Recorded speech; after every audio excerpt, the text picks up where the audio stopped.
Hello my champions. तो आज हम पढ़ने जा रहे हैं 10th का विद्युत धारा का चुंबकीय प्रभाव। अगर अभी तक ये टॉपिक तुम्हें समझ नहीं आया है, उसका एक ही कारण है, हो सकता है अभी तक तुम सिर्फ इसका वन शॉट ही देखा होगा। आज आ रहा है भैया का गन शॉट। तो गन शॉट वीडियो का मतलब है एक एक टॉपिक तुम्हें हलवे की तरह बना के प्यार से मैं तुम्हें खिला दूंगा। सब कुछ समझ में आ जाएगा। 100% एनसीईआरटी इस लेक्चर के अंदर कवर होगी।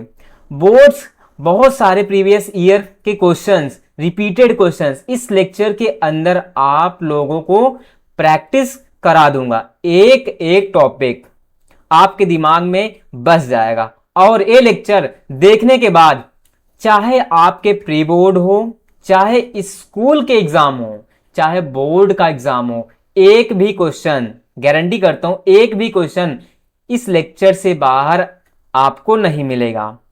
तैयार है ना आप? स्टार्ट करते हैं फिर। ये चैप्टर मस्ती से पढ़ेंगे, मजे करेंगे और सब कुछ समझाएंगे।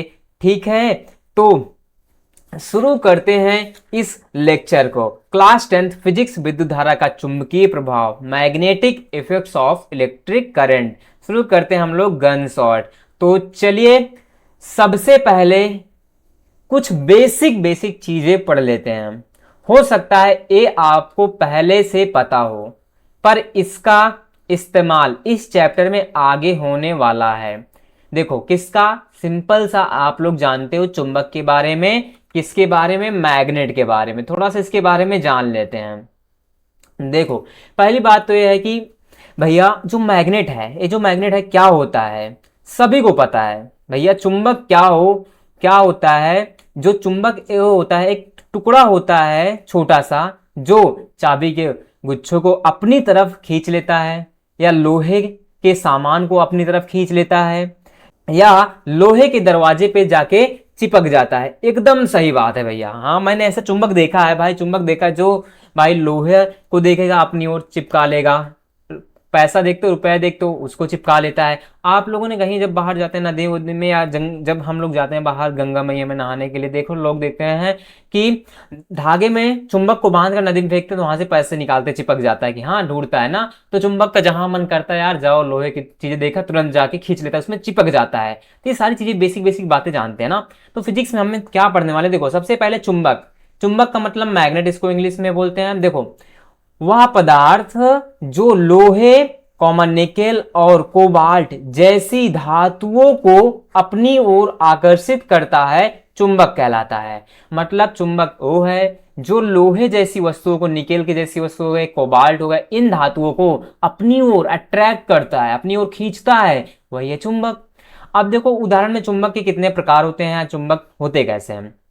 सबसे पहले एक चुंबक मैं आपको और दिखा देता हूं आपको। देखो यहाँ पे जो उदाहरण चुंबक देखो, पहला चुंबक जो है घोड़े की नाल का चुंबक। किसका? घोड़े की नाल का चुंबक। देखना क्या बोल रहा है, घोड़े की नाल का चुंबक। ए ऐसा होता है, ए वाला चुंबक। ठीक, यहाँ पे यस लिखा है, यहाँ पे नॉर्थ। मतलब आप देखो जो मेरे पास ये चुंबक होता है, चुंबक ऐसे रहता है चुंबक। ठीक, एक साइड नॉर्थ मतलब एन से नॉर्थ, और एक साइड यस, यस का मतलब साउथ लिखा रहता है, नॉर्थ और साउथ।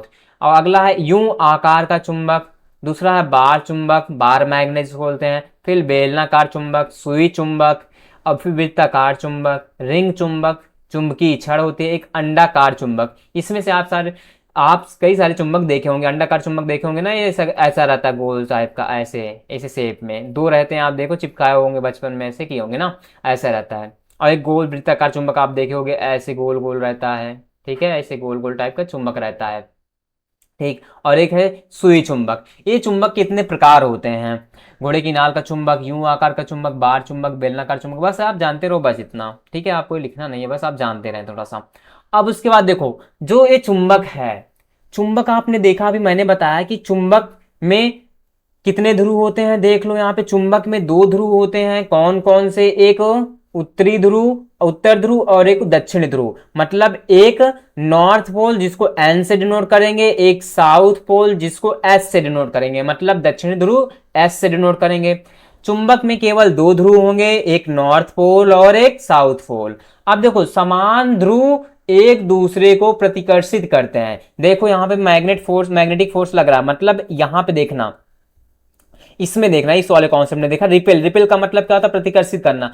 एक चुंबक ए है, यहाँ पे साउथ, यहाँ पे नॉर्थ, अगला चुंबक अगले हाथ में पकड़ा गया है, यहाँ पे नॉर्थ, यहाँ पे साउथ। तो आप जरा देखो, यहाँ पे नॉर्थ है, यहाँ पे नॉर्थ है, तो नॉर्थ नॉर्थ एक दूसरे के क्या करेंगे, रिपेल करेंगे, मतलब प्रतिकर्षित करेंगे, एक दूसरे को दूर फेंकेंगे।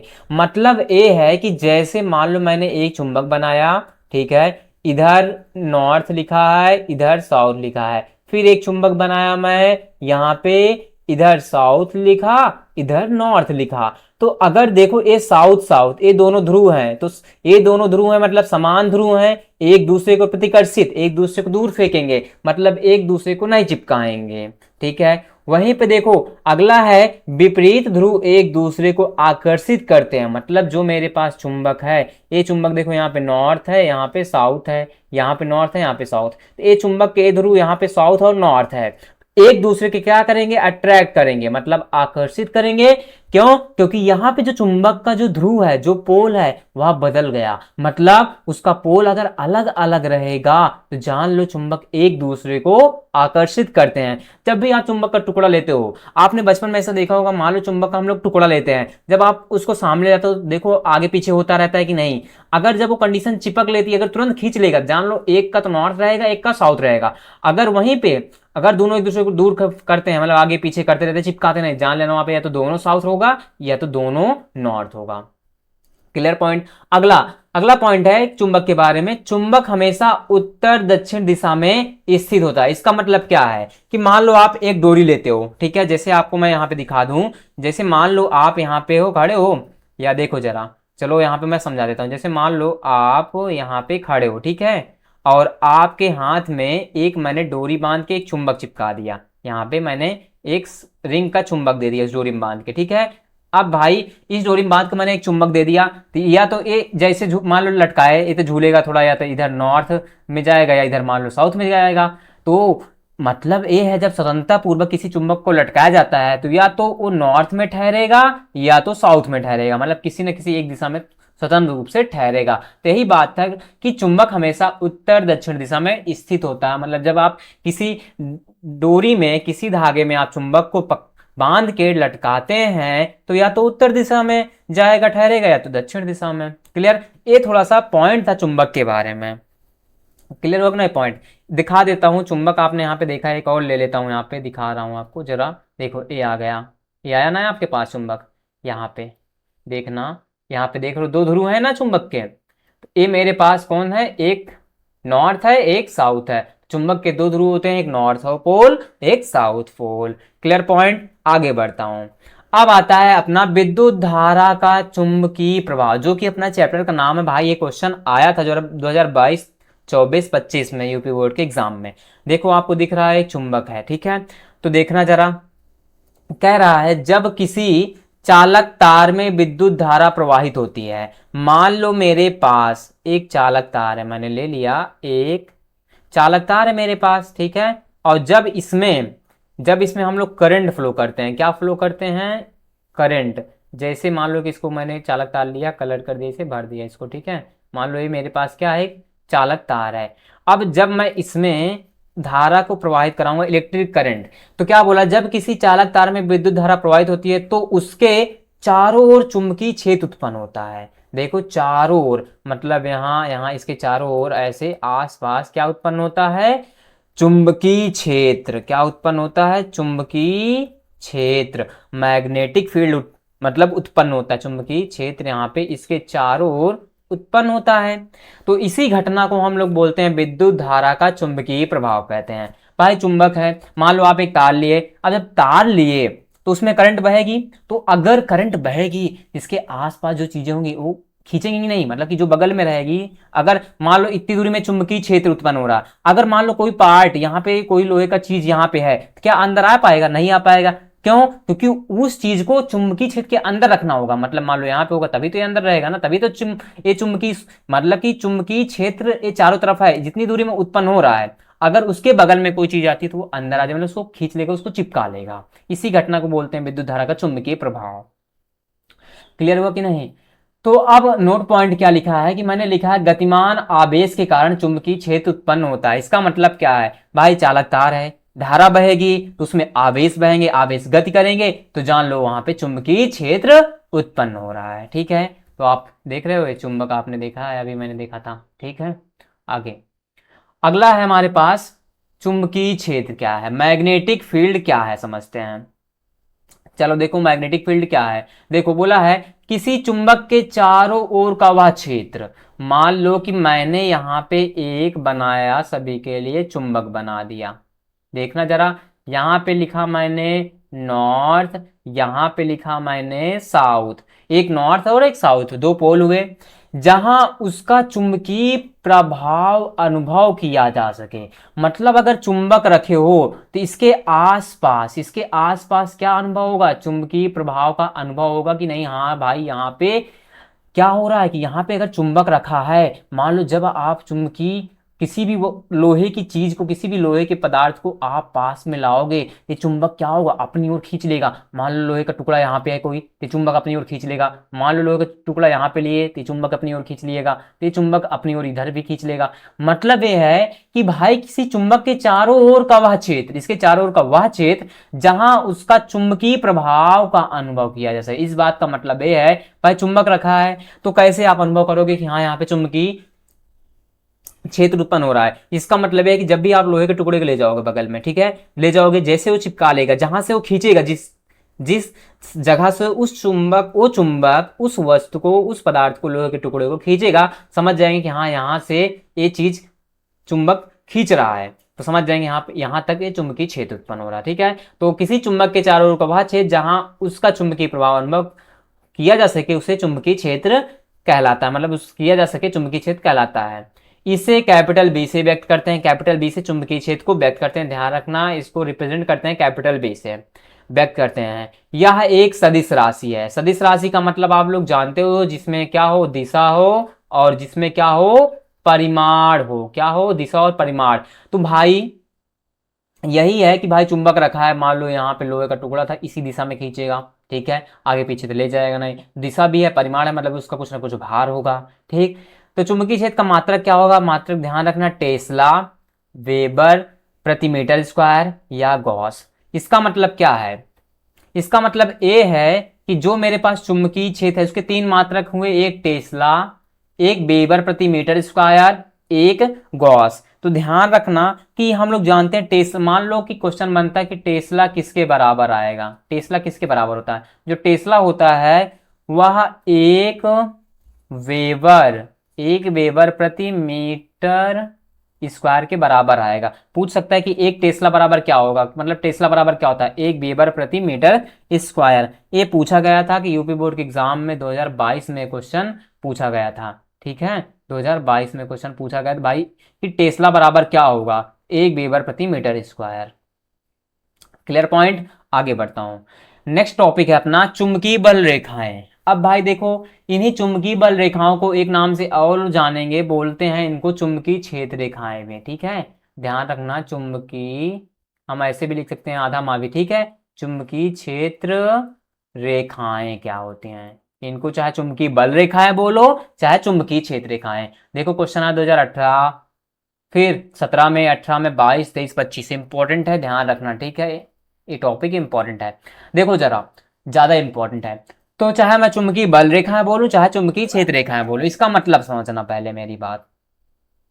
देखो जो मेरे पास चुंबक होता है, ठीक है, चुंबक होता है भाई, चुंबक है तो उसके आसपास उसकी बल रेखाएं निकलेंगी, और ये जो बल रेखाएं हैं मुझे दिखती नहीं है, सिंपल से दिखेगी नहीं। हाँ, सिर्फ हम लोग कल्पना करते हैं कि हाँ इसके बगल में कुछ ना कुछ तो यार कुछ बल रेखाएं निकल रही हैं चुंबक से, ताकि तभी तो समझ पा रहे कि हाँ पास की वस्तु को अपनी ओर खींच रही है तो दूर फेंक रही है, तभी तो समझा जा रहा है कि हाँ वस्तु जो पास में है, जो लोहे का टुकड़ा पास में, वो खींचा चला रहा है। इसका मतलब इसके आसपास कोई ना कोई चीज, कोई ना कोई बल रेखाएं निकल रही हैं, तो उसी बल रेखाओं को हम लोग कल्पना करते हैं, हाँ निकल रही थी, इसीलिए बोलते हैं कि चुंबक के चारों ओर खींची गई वे काल्पनिक रेखाएं, जिसको हम इमेजिन करते हैं, कल्पना करते हैं, जो चुंबकीय क्षेत्र की दिशा को प्रदर्शित करती हैं, चुंबकीय बल रेखाएं कहलाती हैं।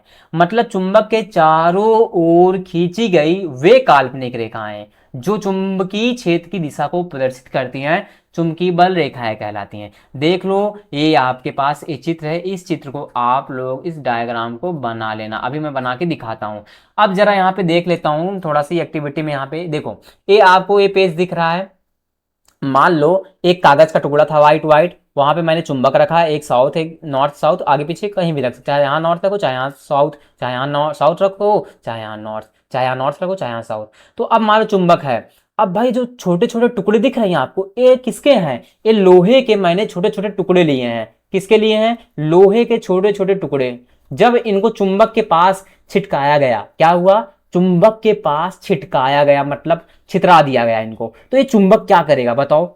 चुंबक क्या करेगा? इन लोहे के छोटे छोटे टुकड़ों को अपनी ओर आकर्षित करेंगे, अपनी ओर चिपकाएंगे। मतलब देख रहे हो यहां से चिपका चिपका रहे हैं कि नहीं? यहां से दिख रहा है आप सभी को कि ये चुंबक के छोटे छोटे टुकड़े देखो, ये सभी खींचे चले आ रहे हैं चुंबक की ओर, सभी खींचे चले आ रहे हैं।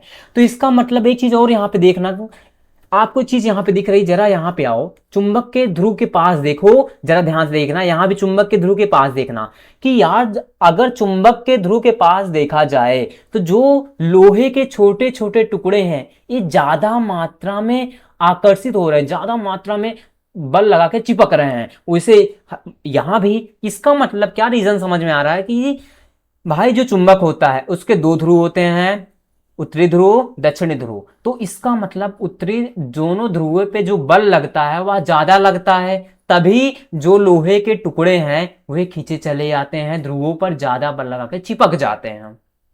समझ में आया कि नहीं? क्लियर हुआ ना पॉइंट? तो यही था, थोड़ा सा एक्टिविटी आप देख लेना। थोड़ा सा एक्टिविटी, अगर आपके घर में चुंबक होगा तो क्या करना, चुंबक ले लेना भाई, लोहा रखना छोटे छोटे टुकड़े अगर रख पाओ तो, या तो आप ऐसा करना दो तीन लोहे की कील ले लेना, रख देना आसपास, देखना चुंबक कैसे खींच के चिपका लेता है उसको। ठीक है। अब देखो इस चुंबक को चित्र को बना लेना, देखो कैसे बनाते हैं हम लोग, यहाँ पे बना के दिखा दे रहा हूँ। ठीक है, आप सभी को हम लोग बना के दिखा दे रहे हैं। देखो जरा यहाँ पे रेड टाइप का एक लेता हूँ, थोड़ा सा इसको कम कर देता हूँ। ठीक है, तो यहाँ पे मेरे पास ये हो गया। अब यहाँ पे डॉट एक लाइन बना देता हूँ, ए लाइन बना देता हूँ। ठीक है, तो यहाँ पे मैं लिख देता हूँ क्या, नॉर्थ है और ए साउथ है। ठीक है, तो यहाँ से बल रेखाएं, हमेशा ध्यान रखना बल रेखाएं जो कहाँ से निकलेंगी, नॉर्थ से, यहाँ से निकलेंगी, ऐसे ऐसे आएंगी यहाँ पे। सही नहीं बन रहा, थोड़ा सही बनाना। ठीक है, यहाँ से निकली चुंबकीय बल रेखाएं, यहाँ पे आई, फिर ऐसे, फिर यहाँ से निकालो, फिर यहाँ से निकली यहाँ पे आई। ठीक है, फिर यहाँ से निकाला मैं, ऐसे चुंबकीय बल रेखाएं निकली यहाँ पे आई। तो फिर इसी प्रकार यहाँ भी देखो, यहाँ नॉर्थ से निकली साउथ पे आ गई, फिर नॉर्थ से निकली साउथ पे आ गई। चित्र बना लेना आप लोग अच्छे से। ठीक है, ये नॉर्थ से निकली साउथ पे आ गई। ठीक, और यहाँ पे ऐसे, और इधर ऐसे, इधर ऐसे, इधर ऐसे कर लिया। ठीक है, ऐसे बना लेना आप लोग, थोड़ा सा मेरे से अच्छे नहीं बनाया भाई, मजाक मत उड़ाना। ठीक है, चित्र नहीं बनता। ठीक है, तो आप लोगों ने ऐसा इस चित्र को बना लेना। तो क्या यहाँ पे समझना है कि जो भाई चुंबक होता है उससे जो बल रेखाएं निकलती हैं वह नॉर्थ पोल से निकलती हैं, साउथ पोल पे आती हैं, फिर उसी प्रकार चुंबक के अंदर होते हुए फिर नॉर्थ पोल पे चली जाती हैं। मतलब चुंबकीय बल रेखाएं उत्तरी ध्रुव से निकलती हैं, फिर वो दक्षिणी ध्रुव पे जाती हैं, फिर चुंबक के अंदर होते हुए फिर उत्तरी ध्रुव पे आ जाती हैं। यही होता है भाई इनका काम। तो ये चित्र बना लेना। ठीक है, क्योंकि आता है भाई एग्जाम में कि भाई चुंबकीय बल रेखाओं चुंबक से निकलते हुए उसका चित्र बनाओ, डायग्राम बनाओ। आगे, अब भाई ये तो मोस्ट इंपॉर्टेंट टॉपिक है अपना, एकदम से जान लो कि बोर्ड एग्जाम के लिए 2027 में आएगा, रामबाण है, इसको याद कर लेना एकदम से भाई। कभी से एग्जाम में पूछा जाए, 2017 में पूछा गया था, 18 में, 22 में, 23 में, 25 में, चुंबकीय बल रेखाओं के गुण क्या, मतलब चुंबकीय क्षेत्र रेखाओं के गुण क्या है। तो पहला हम यहाँ पे समझते हैं कि मेरे पास जो चुंबकीय बल रेखाएं हैं उनकी प्रॉपर्टी क्या होती है। ठीक है, जरा देखता हूँ, एक यहाँ पे मैं थोड़ा सा चित्र लगा देता हूँ ताकि अच्छे से आप लोगों को क्लियर हो जाए। यहाँ पे कहाँ गया, ए है। वही वाला चित्र यहाँ पे थोड़ा सा मैं लगा देता ताकि मैं समझा पाऊँ, ठीक है अच्छे से, जरा देखना। तो पहला यहाँ पे पढ़ना, पहला पॉइंट मैंने क्या लिखा है, जरा आप लोग पढ़ना कि मैंने पहला पॉइंट क्या लिखा है यहाँ पे। देखो पहला पॉइंट में है कि चुंबकीय बल रेखाएं सदैव चुंबक के उत्तरी ध्रुव से निकलती हैं तथा वक्र बनाती हुई दक्षिणी ध्रुव में प्रवेश करती हैं। देखो जरा, मैंने यहाँ पे एक चुंबक लिया, आपके सामने चुंबक है भी, तो यहाँ पे नॉर्थ होगा, यहाँ पे देख रहे हो, यहीं पे दिखा दे रहा हूं मैं आप सभी को चित्र में ही। देखो ये नॉर्थ है, आपको दिख रहा है, हाँ ना, दिखा आपको नॉर्थ, और ये साउथ है, ये नॉर्थ है ये साउथ है। देखो यहाँ से बल रेखा निकल रही नहीं, देख रहे हो यहाँ से बल रेखाएं निकल रही है ना। तो ये क्या दिख रहा है आप सभी को कि जो चुंबकीय बल रेखाएं सदैव, आपको चित्र याद रहेगा तो आपको ये जो रेखाएं के गुण है ना अच्छे से याद रहेगा कि हाँ भैया ने लिख दिया। इसमें से आप 3 याद कर लेना, जो भी आपको अच्छा लगे, 3 आता है एग्जाम में लिखने के लिए, आप 3 अच्छे से याद कर लेना, ठीक है। कोई भी जो आपका मन करे, जिसमें आप खुश हो बहन भाई। हाँ देखो, बोला चुंबकीय बल रेखाएं सदैव चुंबक के, ये नॉर्थ मतलब उत्तरी ध्रुव से निकलती हैं तथा देख रहे हो वक्र बनाती हुई, मतलब यहाँ अगर नॉर्थ है, यहाँ अगर साउथ है, यहाँ साउथ है तो यहाँ से ऐसे निकलेंगी, वक्र बनाएंगी, वक्र टाइप का मतलब एक वक्र का टाइप शेप लेंगे, वक्र बनाती हुई फिर दक्षिणी ध्रुव पे प्रवेश करती हैं। और आगे मैं लिखना ये भी चाहूँ, लिख सकता हूँ कि फिर चुंबक के अंदर गुजरते हुए चुंबक के अंदर से फिर दक्षिणी उत्तरी ध्रुव पे आ जाती हैं। अगला दूसरा पॉइंट क्या है, दूसरा पॉइंट है चुंबकीय बल रेखाएं एक दूसरे को कभी नहीं काटती हैं। यदि वे एक दूसरे को काटती हैं तो चुंबकीय बल रेखाओं के 2 दिशाएं होंगी जो संभव नहीं है। मैंने पढ़ लिया, समझ में आया नहीं आया ना, अभी समझा रहा हूं बस टेंशन मत लो भैया, है ना, समझा रहा हूं, देखना जरा। एक क्वेश्चन एक अलग से पॉइंट में पूछा था एग्जाम में, ये अलग से कि बताओ चुंबकीय बल रेखाएं एक दूसरे को नहीं काटती हैं, कभी नहीं काटती हैं, ऐसा क्यों। तो आप लिख सकते हो यदि वे एक दूसरे को काटती हैं तो चुंबकीय बल रेखाओं की 2 दिशाएं होंगी जो कि संभव नहीं है, जो कि संभव नहीं है। तो देखो समझाता हूं आपको ये पॉइंट। मान लो कि भाई चुंबकीय बल रेखाएं की ए एक दिशा है और एक ए दिशा है, चुंबकीय बल रेखाएं निकल रही हैं, ठीक है। अब बोला है इस पे आप स्पर्श रेखा खींचोगे, मान लो कि आपने खींचा इस बल रेखाओं के लिए एक स्पर्श रेखा, या ऐसा करता हूं थोड़ा, रुको पहले खींच देता हूं ऐसे, चुंबकीय बल रेखाएं बंद वक्र बनाते हुए निकलती है ना ऐसे, ठीक है।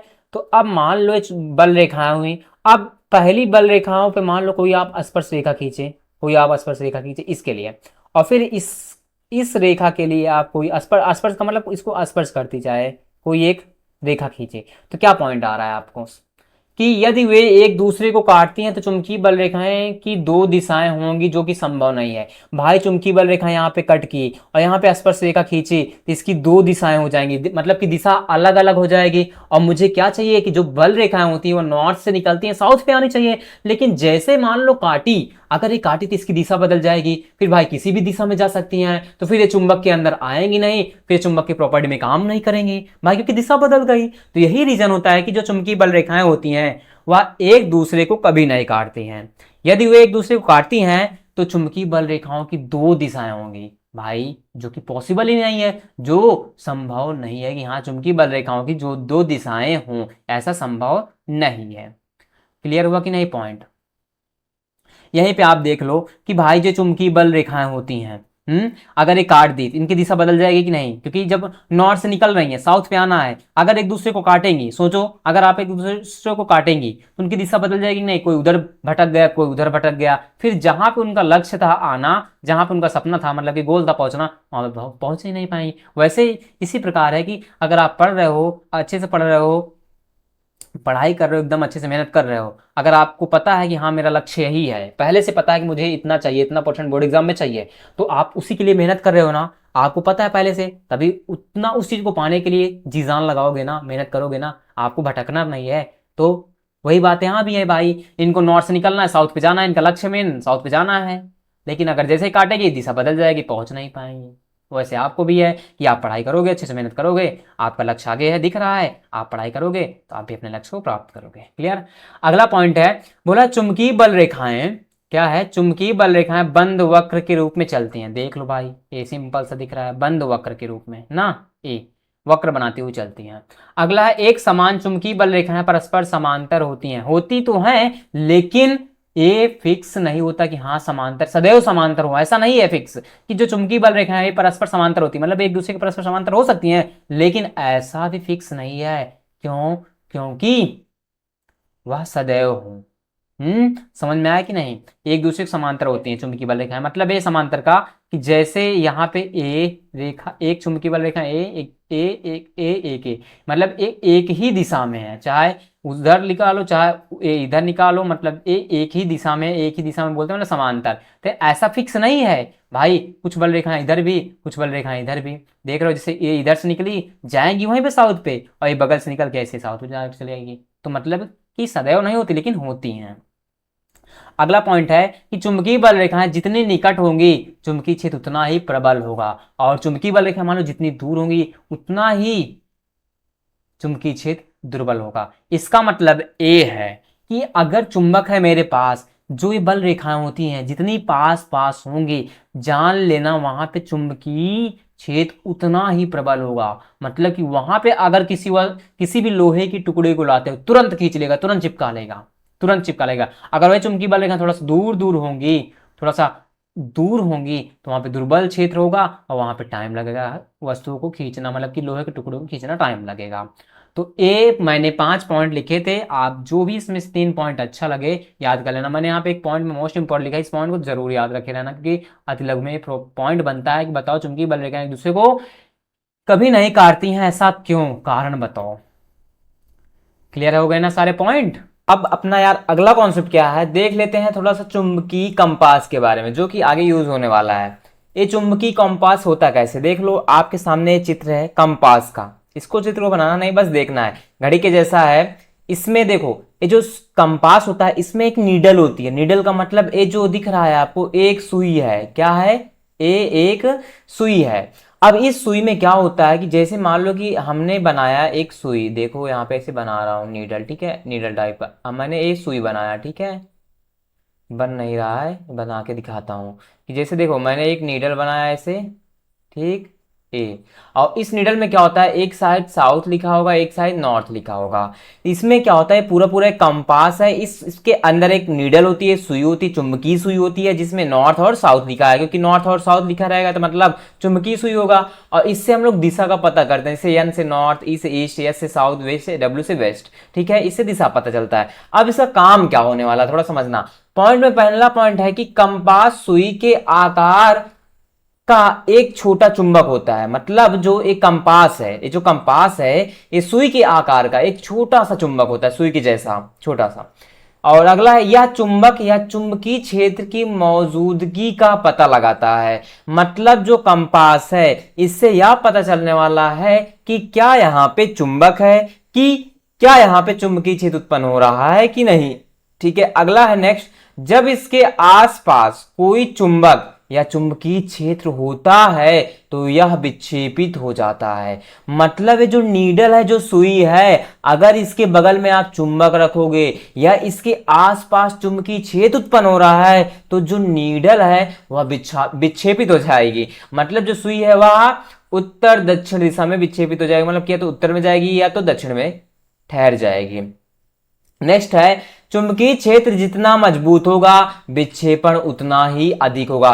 इस बात का मतलब यह है कि जहां पे जितना ज्यादा चुंबकीय क्षेत्र उत्पन्न हो रहा है, मान लो कि चुंबकीय क्षेत्र जितना प्रबल होगा, जितना ज्यादा चुंबकीय क्षेत्र होगा, चुंबकीय सुई उतनी ही ज्यादा विक्षेपित होगी, उतना ही उसका विक्षेपण होगा, उतना ही तेजी से। क्लियर? तो कंपास का मतलब है कि एक नीडल होती है, उसमें नॉर्थ और साउथ लिखा होता है, एक चुंबकीय सुई होती है, दूसरे चुंबकीय क्षेत्र में जब रखा जाता है तो वह विक्षेपित हो जाती है। ठीक है, तो अब आता है भाई एक अच्छी सी डिस्कवरी, प्यारी सी डिस्कवरी, जिसको हम लोग जानते हैं ऑस्टेड साहब ने किया था। किसने किया था? ऑस्टेड साहब ने। थोड़ा सा इसके बारे में समझेंगे। सबसे पहले देखो क्या होता है कि ऑस्टेड एक साइंटिस्ट होते हैं, ऑस्टेड एक वैज्ञानिक हैं जो एक साइंटिस्ट हैं। इन्होंने देखा कि, इन्होंने क्या देखा कि अगर एक परिपथ है, अगर एक परिपथ है तो इस परिपथ में करंट बह रहा है। मतलब मान लो ये मेरे पास एक सर्किट है, आपको ये दिखा दे रहा हूं, देख लो ये पूरा मेरे पास क्या दिख रहा है, यहां से ये आपको दिख रहा है सर्किट, ये पूरा परिपथ है, ठीक है। या ऐसा नहीं देख पा रहे तो मान लो कि आप यहाँ पे एक बैटरी जोड़ देंगे, ठीक है, यहाँ पे आप एक बैटरी जोड़ देंगे, ये आपके पास बैटरी रहेगा और यहाँ से जाएगा, यहाँ आप एक बल्ब जोड़ देंगे। बल्ब को मैं सही से बनाता हूँ, देखो ऐसे ले गया, मान लो यहाँ से ए ऐसे गया और बल्ब मैंने ये जोड़ दिया, बल्ब है। और ये मेरे पास, इसको मैं मान के चलता हूँ क्या, बैटरी है, ठीक है, ये क्या है, बैटरी है। और ये मेरे पास एक बल्ब है, ठीक। अब ये क्या है, मेरे पास एक बल्ब है, तो क्या करना है कि जो औस्टेड भैया थे, ये औस्टेड जो साहब थे, इन्होंने क्या देखा कि अगर मेरे पास ये पूरा सर्किट है, मेरे पास ये पूरा एक परिपथ है, आपको ये यहाँ पे चित्र दिख रहा है, ठीक है, परिपथ है।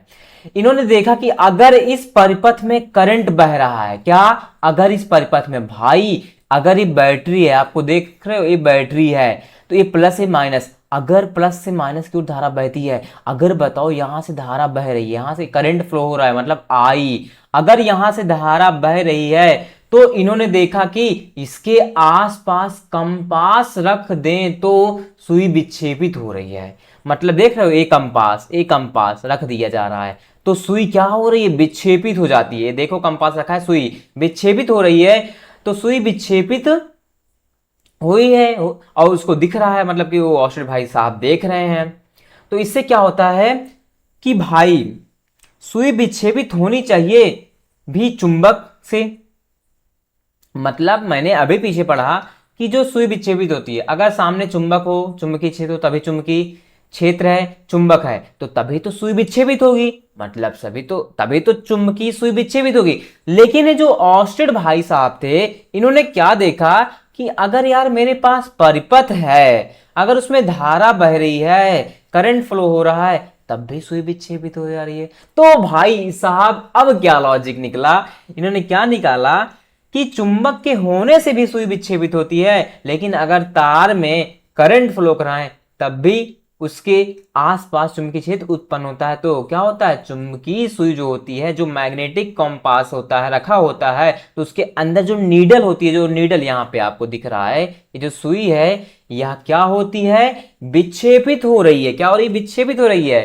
तो इसका मतलब है कि जिस तार में करंट है वो कुछ मैग्नेट जैसा बिहेव करता है। मतलब जिस तार में करंट बह रहा है वो कुछ मैग्नेट जैसा बिहेव कर रहा था। यहाँ पे लॉजिक निकला भाई कि मतलब ये है, इससे यह डिस्कवरी हुई कि धारावाही तार चुंबकीय क्षेत्र उत्पन्न करता है। धारावाही तार चुंबकीय क्षेत्र उत्पन्न करता है। मतलब यहां पे देखो, ये मेरे पास यहाँ पे दिखा रहा हूं कि ये मेरे पास भाई एक चालक तार था, ठीक है। यहाँ पे देखना, इस चालक तार में यहाँ से देखो ऊपर ये तो ये जो ब्लैक कलर की रबड़ है थी, और फिर यहाँ से करंट आई, फिर जब इसी ब्लैक कलर की रबड़ को देखो यहाँ पे हटा दिया गया, इस क्षेत्र में, इस इलाके में हटा दिया गया, जब इसके पास नीडल रखा गया तो नीडल क्या होगी, विक्षेपित हो गई। इसका मतलब इन्होंने रीजन निकाला कि जो मेरे पास परिपथ है, अगर उसमें जो तार है बैटरी से जोड़ा जाता है, लाइट जलती भी है, तो करंट जो फ्लो होता है तार में, अगर उसके पास कंपास रख दिया जाए तो सुई विक्षेपित हो जाती है। इससे मतलब यही हुई डिस्कवरी, यही पता चला कि धारावाही चालक तार भी चुंबकीय क्षेत्र उत्पन्न करता है। तो इसने क्या पॉइंट में लिखा है, तार में धारा की दिशा बदलने पर चुंबकीय क्षेत्र की दिशा भी बदल जाती है। भाई सिंपल सा है कि भाई अगर तुम इधर से धारा आ रही है तो ये जो चुंबकीय क्षेत्र है जो मेरे पास, उसकी दिशा भी बदल जाएगी, मतलब जो कंपास है उसकी दिशा बदल जाएगी। और इसकी खोज यही किसने किया था, हैंस क्रिश्चियन, इनका पूरा नाम था हैंस क्रिश्चियन ऑस्टेड ने सन 1820 में विद्युत धारा के चुंबकीय प्रभाव की खोज की थी। कौन, यही हैंस क्रिश्चियन ऑस्टेड, इनको शॉर्ट फॉर्म में ऑस्टेड बोलते हैं। तो क्या था इनका प्रयोग कि सर्वप्रथम ऑस्टेड ने प्रयोगों के आधार पर यह पता लगाया कि जब किसी चालक में विद्युत धारा प्रवाहित की जाती है तो उसके चारों ओर चुंबकीय क्षेत्र उत्पन्न होता है। तो आपको ये चित्र नहीं बनाना है, बस समझना था, आपको ये प्रयोग लिख लेना है और ये जैसा आप एक ऐसे परिपथ बना लेना। ये जैसे मैंने सर्किट बनाना, ये बैटरी लिख देना यहाँ पे और यहाँ पे सर्किट बना देना, ठीक है। और बगल में थोड़ा सा आप कंपास रख देना, ये नीडल रख देना आप, ठीक है। ऐसे नीडल आप यहाँ पे रख देना, ठीक, यहाँ पे एक नीडल रख देना, ठीक है, बगल में ऐसे। सुई क्लियर पॉइंट। आगे अब आता है हमारे पास अगला कॉन्सेप्ट है मैक्सवेल के दाएं हाथ के अंगूठे का नियम। भाई ये क्वेश्चन मोस्ट इंपॉर्टेंट है, लिख लेना अच्छे से, लर्न कर लेना, कि जो कि एग्जाम में हमारे यहाँ से 2023, 24, 25 3 साल लगातार आया था। भाई इनका नियम था क्या, वाकई में इनका नियम क्या था? इनका नियम बहुत अच्छा था, देखने में भी अच्छा था, पढ़ने में भी अच्छा था। क्या था नियम? कि भाई ये जो मैक्सवेल थे, इन्होंने अपने जो दाहिना हाथ है उसको क्या करते हैं कि मेरे पास एक धारावाही चालक तार होता है, उससे इस दाहिने हाथ को मान लो पकड़ते हैं, तो इसका मतलब है कि उस चालक तार में जो धारा की दिशा होती है वह ऊपर रहती है। धारा की दिशा दिख रही है आपको, ऊपर है। और जो चुंबकीय क्षेत्र है, ये जो अंगुलियां लिपटी है इस चालक तार में, ये चुंबकीय क्षेत्र की दिशा को बताती हैं। क्या बताती है? चुंबकीय क्षेत्र की दिशा को। देख लो आपके सामने यही चित्र है, एकदम ऐसे चित्र है। इस चित्र को आप लोग बना लेना कि मतलब एक चालक तार बना लेना ऐसे, और अपना ये हैंड है, और इस हैंड से भाई, ये मेरे से तो बन नहीं रहा है, इस हैंड से थोड़ा सा पास लाना, इस हैंड से आप अपना अंगूठा बना देना, ठीक है, अंगूठा। और फिर ये अंगुलियां लिपटा देना, ठीक है, अंगुलियां लिपटा देना। और ये अंगुलियां चुंबकीय क्षेत्र की दिशा बताएंगी और इसमें ऊपर धारा की दिशा बताएगी। हंसना मत भाई, चित्र मेरे से नहीं बन पाता, ठीक है। तो आप चित्र ऐसा बना लेना, ठीक है। ये सामने जो दिख रहा है ये वाला, तो इसका मतलब क्या है? इसमें क्या होता है कि भाई क्या है इस नियम के अनुसार कि यदि दाएं हाथ में एक सीधे धारावाही चालक को इस प्रकार पकड़ें, मतलब जो हमारा राइट हैंड है उसमें एक धारावाही चालक तार, ये दिख रहा है, इसको इस प्रकार पकड़े हैं, देख रहे हो ना, इस प्रकार पकड़ें कि अंगुलियां तार पर लिपटी हों। देख रहे हो, ये जो चालक तार है इस पे जो अंगुलियां हैं ये लिपट गई हैं, एकदम लिपट गई हैं, लिपटी हों। वह अंगूठा धारा की दिशा में हो, जो हमारे पास अंगुष्ठ है मतलब अंगूठा एक करंट की दिशा में हो, आई मतलब करंट मतलब धारा की दिशा में हो, अंगूठा देख रहे हो ऊपर धारा की दिशा में हो, तो अंगुलियां, जो अंगुलियों की जो दिशा है, अंगुलियों की जो दिशा है यहाँ पे देखो, अंगुलियों की दिशा चुंबकीय क्षेत्र रेखाओं की दिशा को प्रदर्शित करेगी। इसका मतलब यह है कि यदि हम अपने दाएं हाथ में एक सीधा धारावाही चालक तार लें, तो उसमें जो पकड़े, मान लो पकड़े, तो अंगुलियां तार पर लिपटी हों, और जो अंगूठा वह धारा की दिशा बताएगा, और जो लिपटी हुई अंगुलियां हैं वह चुंबकीय बल रेखाओं की दिशा बोलूं या चुंबकीय क्षेत्र रेखाओं की दिशा को व्यक्त करेगा, मतलब प्रदर्शित करेगा। यही है मैक्सवेल के दाएं हाथ के अंगूठे का नियम, यही है मैक्सवेल के दाएं हाथ का अंगूठे का नियम। अब मान लो भैया कि अगर देखा जाए कि अगर धारा ऊपर बह रही है तो चुंबकीय क्षेत्र की दिशा ए आ रही है, और अंगूठा जो है धारा की दिशा बताएगा, और जो लिपटी अंगुलियां हो चुंबकीय क्षेत्र की दिशा को बताएंगी। तो यहां पे अगर मान लो यदि धारा ऊपर की ओर प्रवाहित हो रही, तो देख लो अगर धारा ऊपर की ओर बह रही है तो चुंबकीय क्षेत्र की दिशा वामावर्त होगी। कैसे? मतलब यहां पे आप पॉइंट में क्या लिखना नहीं, बस समझ लो। अगर मान लो भैया जो करंट है, धारा अगर ऊपर है, क्या है, धारा अगर ऊपर बह रही है, तो जो मेरे पास चुंबकीय क्षेत्र की डायरेक्शन होगी, किसकी? चुंबकीय क्षेत्र की डायरेक्शन, इसकी जो दिशा होगी, चुंबकीय क्षेत्र की जो दिशा होगी वह होगी वामावर्त। क्या? वामावर्त, जिसको हम लोग बोलते हैं एंटी क्लॉकवाइज। क्या बोलते हैं? एंटी क्लॉकवाइज, ठीक है। अगर मान लो कि धारा नीचे की ओर बहे, मतलब कि जो धारा है, जो करंट है, जो धारा है वह नीचे आए, नीचे बहे, तो जो मेरे पास चुंबकीय क्षेत्र की जो दिशा होगी, जो चुंबकीय क्षेत्र की दिशा होगी वह होगी दक्षिणावर्त। कैसा? दक्षिणावर्त। ये ध्यान रखना कि भाई अगर धारा ऊपर बहेगी तो चुंबकीय क्षेत्र की दिशा वामावर्त में होगी, बहुविकल्प बन सकता है क्वेश्चन। और जो धारा है, अगर धारा वही नीचे मान लो बहे, नीचे फ्लो करे धारा, तो जो दक्षिणावर्त दिशा होगी किसकी? चुंबकीय क्षेत्र की, जिसको हम लोग बोलते हैं क्लॉकवाइज। क्या? क्लॉकवाइज, ठीक है, क्लॉकवाइज। तो यही था मैक्सवेल के दाएं हाथ के अंगूठे का नियम, लिख लेना, क्वेश्चन इंपॉर्टेंट है, ठीक है। आगे अब आता है अपना हमारे पास, जिसको हम लोग बोलेंगे क्या? सीधे, क्या है हमारे पास हेडिंग? सीधे धारावाही चालक के कारण उत्पन्न चुंबकीय क्षेत्र। तो सबसे पहले देखो इसमें क्या होता है, एक प्रयोग है। क्या है? ये प्रयोग है। इस प्रयोग में हम लोग थोड़ा सा समझेंगे। अपने पास एक चित्र है, इस चित्र को भी तुम्हें बनाना पड़ेगा, ठीक है? ये चित्र तुम्हें बनाना है भैया, ये चित्र में बना लेना इंपॉर्टेंट है। भी क्वेश्चन बोला है सीधे धारावाही चालक के कारण उत्पन्न चुंबकीय क्षेत्र। सबसे पहले प्रयोग समझेंगे, फिर जो लाइनें लिखना पड़ेगा आगे हम देखेंगे। इसको भी लिखना है, समझना है। देखो होता क्या है, एक सीधे चालक तार को एक मोटे गत्ते के बीच से लंबवत गुजारा जाता है। भाई देख रहे हो आप, यहां पे एक मेरे पास मोटा गत्ता है, ये वाला देख रहे हो, एक मोटा गत्ता है। इसी एक मोटे गत्ते से एक सीधा लंबा चालक तार, ये देखो बीचों बीच से गुजारा गया है, दिख रहा है ना, बीचों बीच से गुजारा जाता है। तो गत्ते पर लोहे का बुरादा समान रूप से फैला दिया जाता है। ये जो गत्ता दिख रहा है इस पे छिड़क देते हैं ऐसे लोहे का बुरादा, मतलब जो लोहे के टुकड़े आते हैं छोटे छोटे बुरादे, उसी को इस पे छितरा दिया जाता है। छितरा मतलब छिड़क दिया जाता है, छितरा दिया जाता है। तो फिर बोला, अगले पॉइंट में लिखा हूं कि गत्ते को हल्के हल्के थपथपाने पर, इसका मतलब है कि गत्ते को हल्का हल्का मान लो थपथपाऊंगा मतलब हिलाऊंगा, तो लोहे का जो बुरादा है तार के चारों ओर, ये जो चालक तार है इसके चारों ओर संकेंद्रित वृत्त बना लेता है। मतलब भाई देख रहे हो वृत्त सर्कल टाइप का, ये सर्कल टाइप का बना लिया ना, मतलब आपको दिख रहा होगा कि यहाँ पे इसके चालक के चारों ओर संकेंद्री वृत्त बना लेता है। मतलब ये है कि जब चालक तार पे आप उसके चालक तार लेते हैं, किसी गत्ते से बीचों बीच से लंबवत गुजारते हैं, जो मेरे पास गत्ता रहता है उस पे लोहे के बुरादे को जब छिड़क देते हैं, जैसे उस गत्ते को थपथपाते हैं, अपनी लैंग्वेज में लिखना चाहते हो तो जैसे उस गत्ते को थपथपाते हैं तो जो लोहे का बुरादा है वह संकेंद्री वृत्त बना लेता है और चुंबकीय क्षेत्र रेखाओं को प्रदर्शित करता है। मतलब यही जो संकेंद्री वृत्त बन रहा है यह चुंबकीय क्षेत्र रेखाओं की दिशा को प्रदर्शित करता है। मतलब कि चुंबकीय क्षेत्र रेखाओं को प्रदर्शित करता है कि चुंबकीय क्षेत्र किस दिशा में उत्पन्न हो रहा है, चुंबकीय क्षेत्र किस दिशा में उत्पन्न हो रहा है। तो भाई मेरे पास सर्किट थी, यहाँ प्लस यहाँ माइनस, यहाँ पे कुंजी के और यहाँ पे परिवर्ती एक प्रतिरोध मतलब लगा दिया गया रेजिस्टेंस।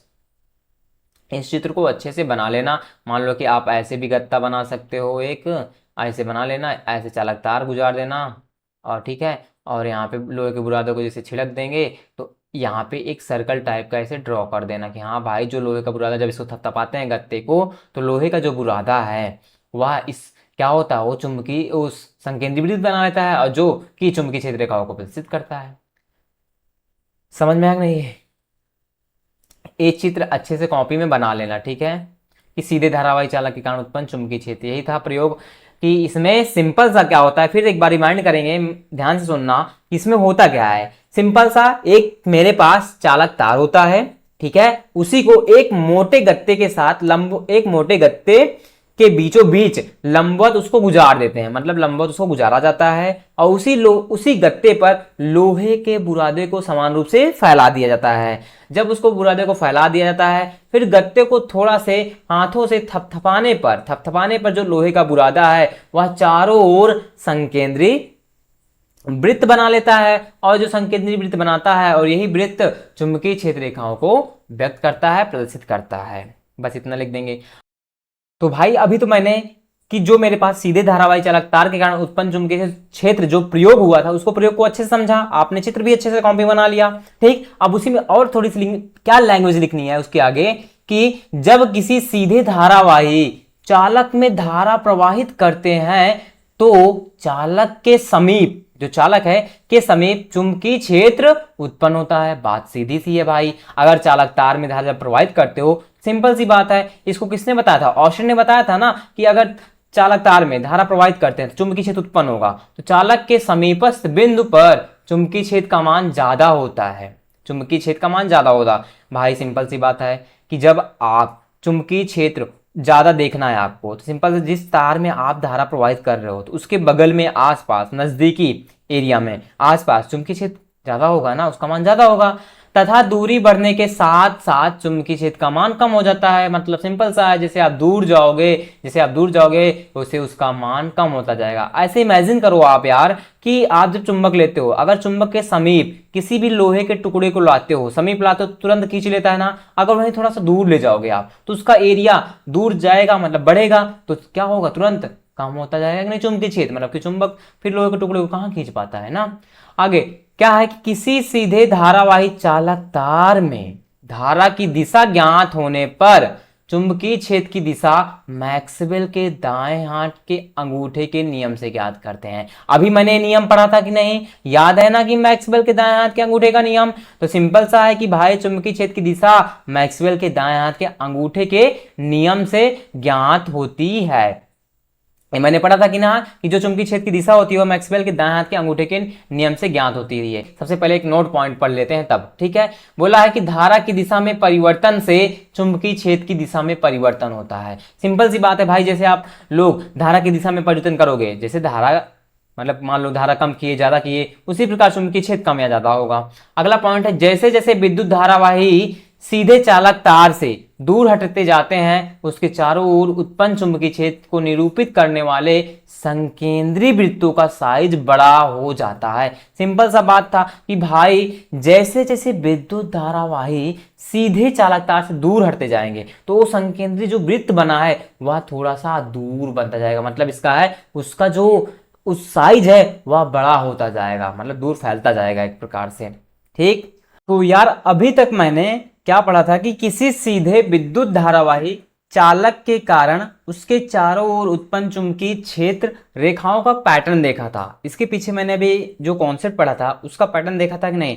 अब मान लो कि इसी तार को, जो मेरे पास जो तार था उसी तार को थोड़ा सा मोड़ दिया जाए, मतलब उसी तार को मोड़ कर एक वृत्ताकार पास मतलब या लूप बोलूं या मैं बोलूं कुंडली बनाया जाता है और फिर उसमें विद्युत धारा प्रवाहित करते हैं, तब इसके द्वारा उत्पन्न चुंबकीय क्षेत्र कैसा प्रतीत होगा, कैसा दिखेगा, यही है अपना अगला कॉन्सेप्ट। मतलब धारावाही वृत्ताकार पास, या मैं उसी को बोलूं कुंडली, या मैं इसी को अगला नाम दूं एक लूप, ठीक है। चाहे पास बोलूं, चाहे लूप बोलूं, चाहे कुंडली बोलूं, ठीक है, के कारण चुंबकीय क्षेत्र मुझे यहाँ पे समझना है। तो देखो भाई होता क्या है, सबसे पहले आपके हाथ में मान ले आपने एक तार देखा था, तार समझा था, अब उसी तार को आप मोड़ो। कभी जब जाते हो तार को खरीदने के लिए देखो हाथ में लपेट कर मोड़ते हैं तो उसको एक सर्कल टाइप का बनाते हैं। क्या बनाते हैं, सर्कल टाइप का। जब सर्कल बना लेते हैं तो यहाँ पे देख रहे हो आपको एक चित्र दिख रहा है ना, मतलब चित्र ये है, ऐसे जब तार को मोड़ा जाता है, ऐसे मोड़ा जाता है कुंडली के रूप में, ठीक है, ऐसे तो तार को मोड़े हैं तो यहाँ पे क्या है, ये ऐसे चित्र बना है। तो अब इस तार को मोड़ा गया है तो यहाँ से क्या निकल रही है, वैद्युत क्षेत्र रेखा है, मतलब वैद्युत बल रेखा है। किसके रूप में निकल रही है, वैद्युत सर्कल के रूप में, वृत्त के रूप में, ऐसे, ठीक है, ऐसे यहाँ से ऊपर से भी निकली वैद्युत बल रेखा है और यहाँ भी देख रहे हो कि भाई यहाँ भी नीचे भी वैद्युत बल रेखाएं निकल रही हैं, वैद्युत बल रेखा निकल रही हैं। और यहाँ से देखो ये जो मेरे पास बीच में लाइन है ये नॉर्थ पोल है, आप जानते हो ये कौन सा पोल है, नॉर्थ पोल है, और ये साउथ पोल है। आपको याद है साउथ पोल से अंदर से आती हुई, जब ये अंदर से आती हुई वृत्त से होते हुए फिर नॉर्थ पोल पे चली जाती हैं। याद है ना कि जो चुंबकीय क्षेत्र रेखाएं होती हैं, जो वैद्युत बल रेखाएं होती हैं, नॉर्थ पोल से निकलती हैं, साउथ पोल पे आती हैं, उसके अंदर से फिर चुंबक के अंदर से नॉर्थ पोल पे चली जाती हैं। इसका मतलब यहाँ से देखो वैद्युत बल रेखा यहाँ से निकल रही, यहाँ से आ रही है, मतलब साउथ डायरेक्शन से, दक्षिणी दिशा से आ रही हैं, फिर अंदर से जाएंगी, फिर नॉर्थ पे मिल जाएंगी जाके। तो यहाँ पे ये वैद्युत बल रेखाएं अंदर से आ रही थी, यहाँ पे आप दिखा देंगे ऐसे वैद्युत बल रेखाएं ऐसे क्या हो रही हैं, आ रही हैं, क्या हो रही हैं, आ रही हैं। बीच में साउथ रहेगा, ये नॉर्थ रहेगा, ठीक है। ये चित्र आपके सामने दिख रहा है जो, वही चित्र अच्छे से कॉपी में बना लेना, ठीक है, ध्यान से। ये आपको दिख रहा है ना, ये नीचे कुंडली टाइप का ये वाला थोड़ा सा पार्ट मुड़ा है, यहाँ पे जब थोड़ा सा गोला करेंगे तो नीचे पॉइंट ए वाला लाइन ये देखो मोड़ देना, ठीक है, थोड़ा सा, ठीक है।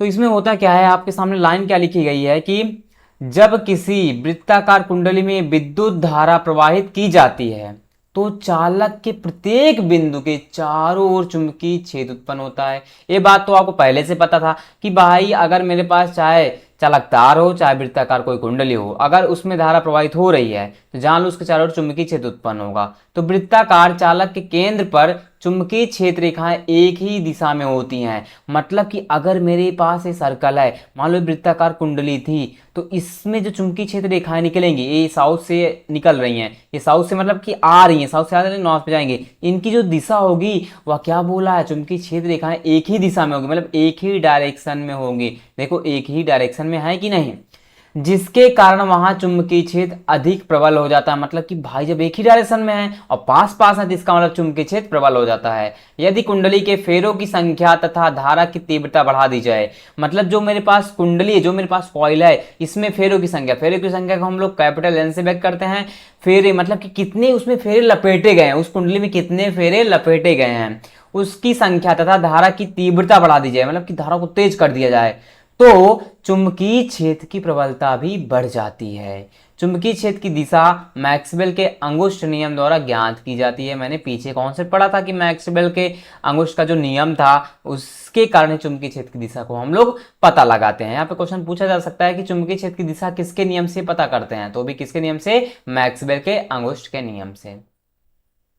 क्लियर हुआ। तो ये आपको लिखना है कॉपी में और ये बगल में चित्र बना लेना है आपको कि धारावाही वृत्ताकार पास कुंडली के कारण चुंबकीय क्षेत्र। क्लियर हो गया ना। अब आगे, अब एक नोट पॉइंट क्या है कि मेरे पास किसी धारा वृत्ताकार कुंडली द्वारा उत्पन्न चुंबकीय क्षेत्र को निम्न द्वारा बढ़ाया जा सकता है। इसका मतलब क्या है, पहला है फेरों की संख्या बढ़ाकर। अगर मैंने अभी देखा कि अगर मेरे पास जो वृत्ताकार कुंडली है उसमें मुझे चुंबकीय क्षेत्र का मान बढ़ाना है, तो पहला काम क्या करूंगा, उसमें फेरों की संख्या को मैं बढ़ाऊंगा, मतलब उसमें कई सारे मैं फेरे लगाऊंगा, कई सारे फेरे लपेटूंगा। और दूसरा पॉइंट क्या है, कुंडली में धारा का मान बढ़ाकर, मतलब उस कुंडली में यार उस कॉइल में अगर मैं विद्युत धारा का मान बढ़ाऊंगा, मतलब इंक्रीज करूंगा, करंट को इंक्रीज करूंगा, तो जान लो चुंबकीय क्षेत्र भी बढ़ जाएगा। मतलब जितनी स्पीड से धारा बहेगी तो चुंबकीय क्षेत्र भी उतना ही बढ़ेगा। ये नोट पॉइंट ध्यान रखना, इसको भी लिख लेना, ठीक है। अब आगे अगला कॉन्सेप्ट है अपना कि धारावाही परिनालिका में प्रवाहित विद्युत धारा के कारण चुंबकीय क्षेत्र। अब आ गया हमारे पास सोलेनॉइड, जिसको बोलते हैं परिनालिका। तो देखो परिनालिका होती क्या, सबसे पहले परिनालिका के बारे में समझ लेते हैं। परिनालिका का मतलब है किसी कुचालक पाइप, मान लो कुचालक पाइप है जिसमें धारा ना बहे, ठीक है, के ऊपर एक समान रूप से विद्युत रोधी तांबे के तारों को लपेटकर बनाई गई बहुत अधिक फेरों की कुंडली को परिनालिका कहते हैं। मतलब कि अगर आप एक कुचालक पाइप ले लो, उसके ऊपर एक समान रूप से विद्युत रोधी तांबे की तार लपेट दो, देख लो नीचे आपको चित्र दिख रहा होगा, लपेट कर बनाई गई बहुत अधिक फेरों की जो कुंडली होगी उसी को हम लोग परिनालिका बोलते हैं। देखो मेरे पास ये परिनालिका है, देखो यहाँ पे मैं एक रॉड लिया हूं, मतलब कुचालक पाइप अंदर से दिख रहा है ये वाला, ठीक है, और मान लो ये अंदर से कुचालक पाइप आई है और उसके ऊपर मैंने एक ये रॉड है और ये तांबे के तार लपेटे हुए हैं। मतलब कि अब जब आप ऐसे सर्कल बनाओगे ना कुंडली, तांबे के तार ऐसे करके ऐसे कर देना, ऐसे करके फिर ऐसे करना, फिर नीचे करके ऐसे घुमा देना, ऐसे करके ऐसे घुमा देना, इनको हम लोग बोलते हैं फेरों की संख्या। वही तांबे के तार लपेटे गए हैं इस कुंडली पे। और यहाँ पे एक नीचे क्या है, मेरे पास बैटरी है, ये क्या है, इसको मैं बैटरी से जोड़ दिया हूँ, ठीक है। ये नीचे मेरे पास क्या है, बैटरी है, ठीक है, नीचे मेरे पास बैटरी है और यहाँ पे कुंजी K1 है, कुंजी K मान लिया, और धारा I, जब मैं कुंजी को ऑन करूंगा तो धारा इसमें बहेगी I, तो प्लस से माइनस की ओर बहेगी ऐसे, ठीक है, ये प्लस से जा रही है ऐसे कुंडली में बहेगी फिर माइनस पे आ जाएगी। तो इस चित्र को भी बना लेना। इसमें क्या लिखना है आगे, पहले परिनालिका के बारे में लिख दिए, फिर नीचे क्या लिखना है आपको, यदि इस कुंडली में किसी सेल द्वारा विद्युत धारा प्रवाहित की जाती है तो यह एक दंड चुंबक की भांति व्यवहार करने लगती है। दंड चुंबक का मतलब यार जिसमें नॉर्थ हो जिसमें साउथ हो, जिसमें नॉर्थ पोल हो साउथ पोल हो, अर्थात मतलब क्या है, अर्थात परिनालिका का एक सिरा उत्तरी ध्रुव व दूसरा सिरा दक्षिणी ध्रुव की तरह व्यवहार करता है। मतलब अगर एक सिरा नॉर्थ है एक सिरा साउथ, जो मेरे पास परिनालिका है, सोलेनॉइड है जो परिनालिका है, इसका एक सिरा उत्तरी ध्रुव तथा दूसरा सिरा दक्षिणी ध्रुव की तरह व्यवहार करता है। यही मतलब दंड चुंबक की भांति व्यवहार करने लगता है। कौन, यही परिनालिका, यही जो मेरे पास सोलेनॉइड है परिनालिका, यही दंड चुंबक की तरह व्यवहार करता है। अगर दंड चुंबक है इसका मतलब एक उत्तरी ध्रुव और एक दक्षिण ध्रुव बनेगा। यही है भाई प्रणाली, धारावाही प्रणालिका में प्रवाहित विद्युत धारा के कारण चुंबकीय क्षेत्र। भाई सिंपल सा है, प्रणालिका है, अगर उसमें धारा फ्लो होगी तो आस पास उसके क्या उत्पन्न होगा, चुंबकीय क्षेत्र उत्पन्न होने लगेगा। क्लियर, आगे बढ़ता हूं। अब देखो प्रणालिका द्वारा उत्पन्न चुंबकीय क्षेत्र की तीव्रता निम्न बातों पर निर्भर करती है। देखो जो प्रणालिका है उसके द्वारा जो चुंबकीय क्षेत्र उत्पन्न हो रहा है वह निम्न बातों पर निर्भर करता है। पहला आपके सामने क्या है कि प्रणालिका के फेरों की संख्या बढ़ाने पर चुंबकीय क्षेत्र का मान बढ़ता है। भाई सिंपल सा है, अगर आपके पास जो प्रणालिका है उसमें जो फेरों की संख्या है अगर आप उसको बढ़ाओगे, सिंपल सी बात है कि चुंबकीय क्षेत्र का मान भी बढ़ेगा। अगला पॉइंट है, यदि प्रणालिका में धारा का मान बढ़ा दिया जाए तो उत्पन्न चुंबकीय क्षेत्र का मान भी बढ़ जाता है। वही बात है जैसे मैंने वृत्त में पढ़ा था, वृत्ताकार वाली कुंडली में, वैसे प्रणालिका का हाल है। भाई उसमें आप धारा का मान बढ़ाओगे, इंक्रीज करोगे, धारा करंट इंक्रीज करोगे तो क्या होगा कि जो चुंबकीय क्षेत्र का मान भी बढ़ जाता है। तो ये दो बातों पर निर्भर करता है। ठीक है, आगे अब इसी से रिलेटेड कुछ नोट पॉइंट है, क्या ध्यान रखना, नोट पॉइंट है अपने पास कि प्रणालिका के अंदर सभी बिंदुओं पर चुंबकीय क्षेत्र समान होता है। मतलब अगर आपके पास ये सोलेनॉइड है, प्रणालिका दिखाऊं यहाँ पे, ए है प्रणालिका ना, ए, इसके सभी बिंदु पर हर जगह आप देखेंगे, हर जगह इसके हर जगह बिंदु पर, मतलब सभी बिंदु पर जो चुंबकीय क्षेत्र होता है वह समान होता है, मैग्नेटिक फील्ड जो होगा समान होगा। अगला पॉइंट, धारावाही प्रणालिका में धारा की दिशा बदलने पर प्रणालिका की ध्रुवता बदल जाती है। बात सिंपल सा है, अगर भाई इसका मतलब ये है कि अगर मान लो मेरे पास ये प्रणालिका है, मेरे पास ये प्रणालिका है, ठीक है, या मैं ऐसे बना देता हूँ, देखो मेरे पास ये प्रणालिका है, ठीक है।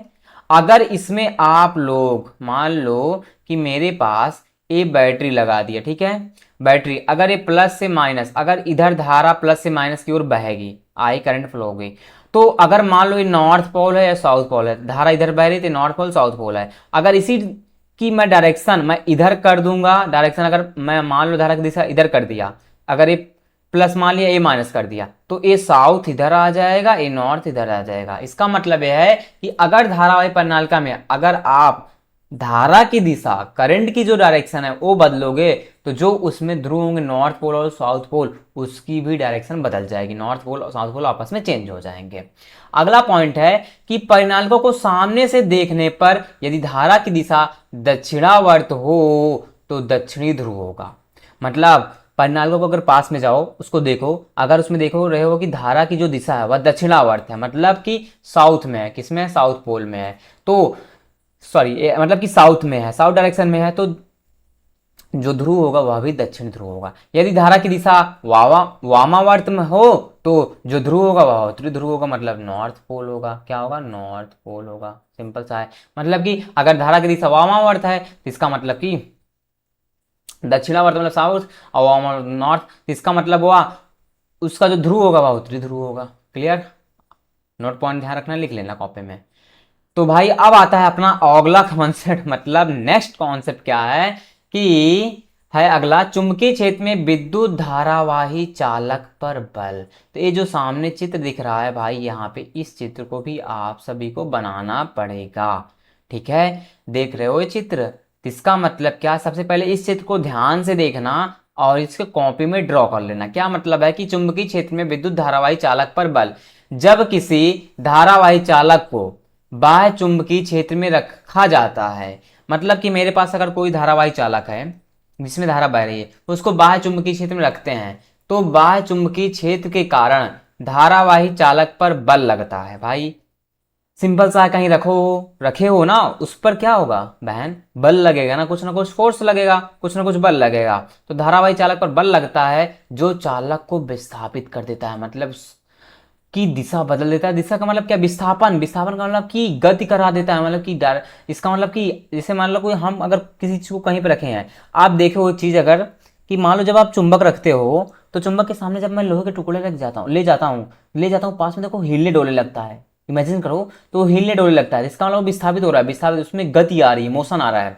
तो यही है कि जब किसी धारावाही चालक को बाह्य चुंबकीय क्षेत्र में रखा जाता है तो बाह्य चुंबकीय क्षेत्र के कारण धारावाही चालक पर बल लगता है जो चालक को विस्थापित कर देता है। तो आप सभी एक ऐसा स्टैंड बनाएंगे, कॉपी में ऐसा स्टैंड बना लेना, ठीक। एक इधर स्टैंड बनाएंगे और इसमें जो यहाँ पे देख रहे हो ये लपेटा गया है, ये आपको दिख रहा होगा, मैं आपको दिखा दे रहा हूँ। देख रहे हो ये तांबे के तार ऐसे कुंडली में लपेटे गए हैं। एक तार नीचे से लेकर आना, इधर कुंजी, यहाँ बैटरी बना देना, फिर एक तार ऊपर से ले जाके ऐसे यहाँ पे ये क्या है पता है, ये चुंबक है, ये साउथ पोल, ये नॉर्थ पोल, ये चुंबक ऐसे ड्रॉ कर लेना, मतलब कि ठीक है, ऐसे करके इसको ऐसे बना लेना। ये चुंबक, ये साउथ पोल लिख देना, ये नॉर्थ पोल, ठीक है। और फिर बगल में एक लाइन यहाँ पे एक एक और तुम यहाँ पे एक मान लो कि लोहे की यहाँ पे छड़ डाल देना, लोहे का एक टुकड़ा है, लोहे की छड़ है भी, ठीक है, डाल दिया आप यहाँ पे बगल में। ये चित्र बना लेना, ठीक है। तो मैं इरेज कर देता हूँ, ठीक। पूरा अच्छे से चित्र कॉपी में ड्रा कर लेना, आप बना ले सकते हो भाई, इतना तो कर सकते हो ना, ड्राइंग आती होगी, बना लेना, ठीक है। अब इससे इंपॉर्टेंट पॉइंट क्या ध्यान रखना है महत्वपूर्ण महत्वपूर्ण बिंदु में, कि जो है मेरे पास भाई चालक में प्रवाहित विद्युत धारा की दिशा उत्क्रमित करने पर बल की दिशा उत्क्रमित हो जाती है। इसका मतलब उत्क्रमित का मतलब है उल्टा। क्या उल्टा? मतलब भाई जैसे आप चालक है मेरे पास, जो चालक है उसमें जो विद्युत धारा है उसकी दिशा को आप बदलोगे, उसकी दिशा को आप पलटोगे, मतलब उल्टा करोगे, तो उसमें जो बल लगने वाला है भाई वह भी उस उल्टा हो जाएगा। अगला है, चालक पर आरोपित बल की दिशा का पता हम फ्लेमिंग के बाएं हाथ के नियम द्वारा लगाते हैं।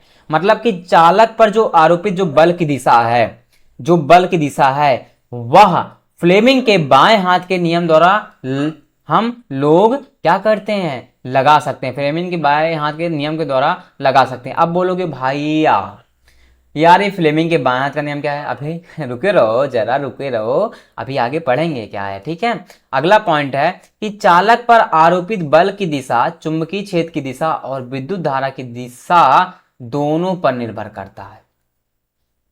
इसका मतलब यह है कि जो मेरे पास चालक पर जो आरोपित बल है, जो चालक पर जो लगेगा बल की दिशा, वह चुंबकीय क्षेत्र की दिशा और विद्युत धारा की दिशा दोनों पर निर्भर करता है।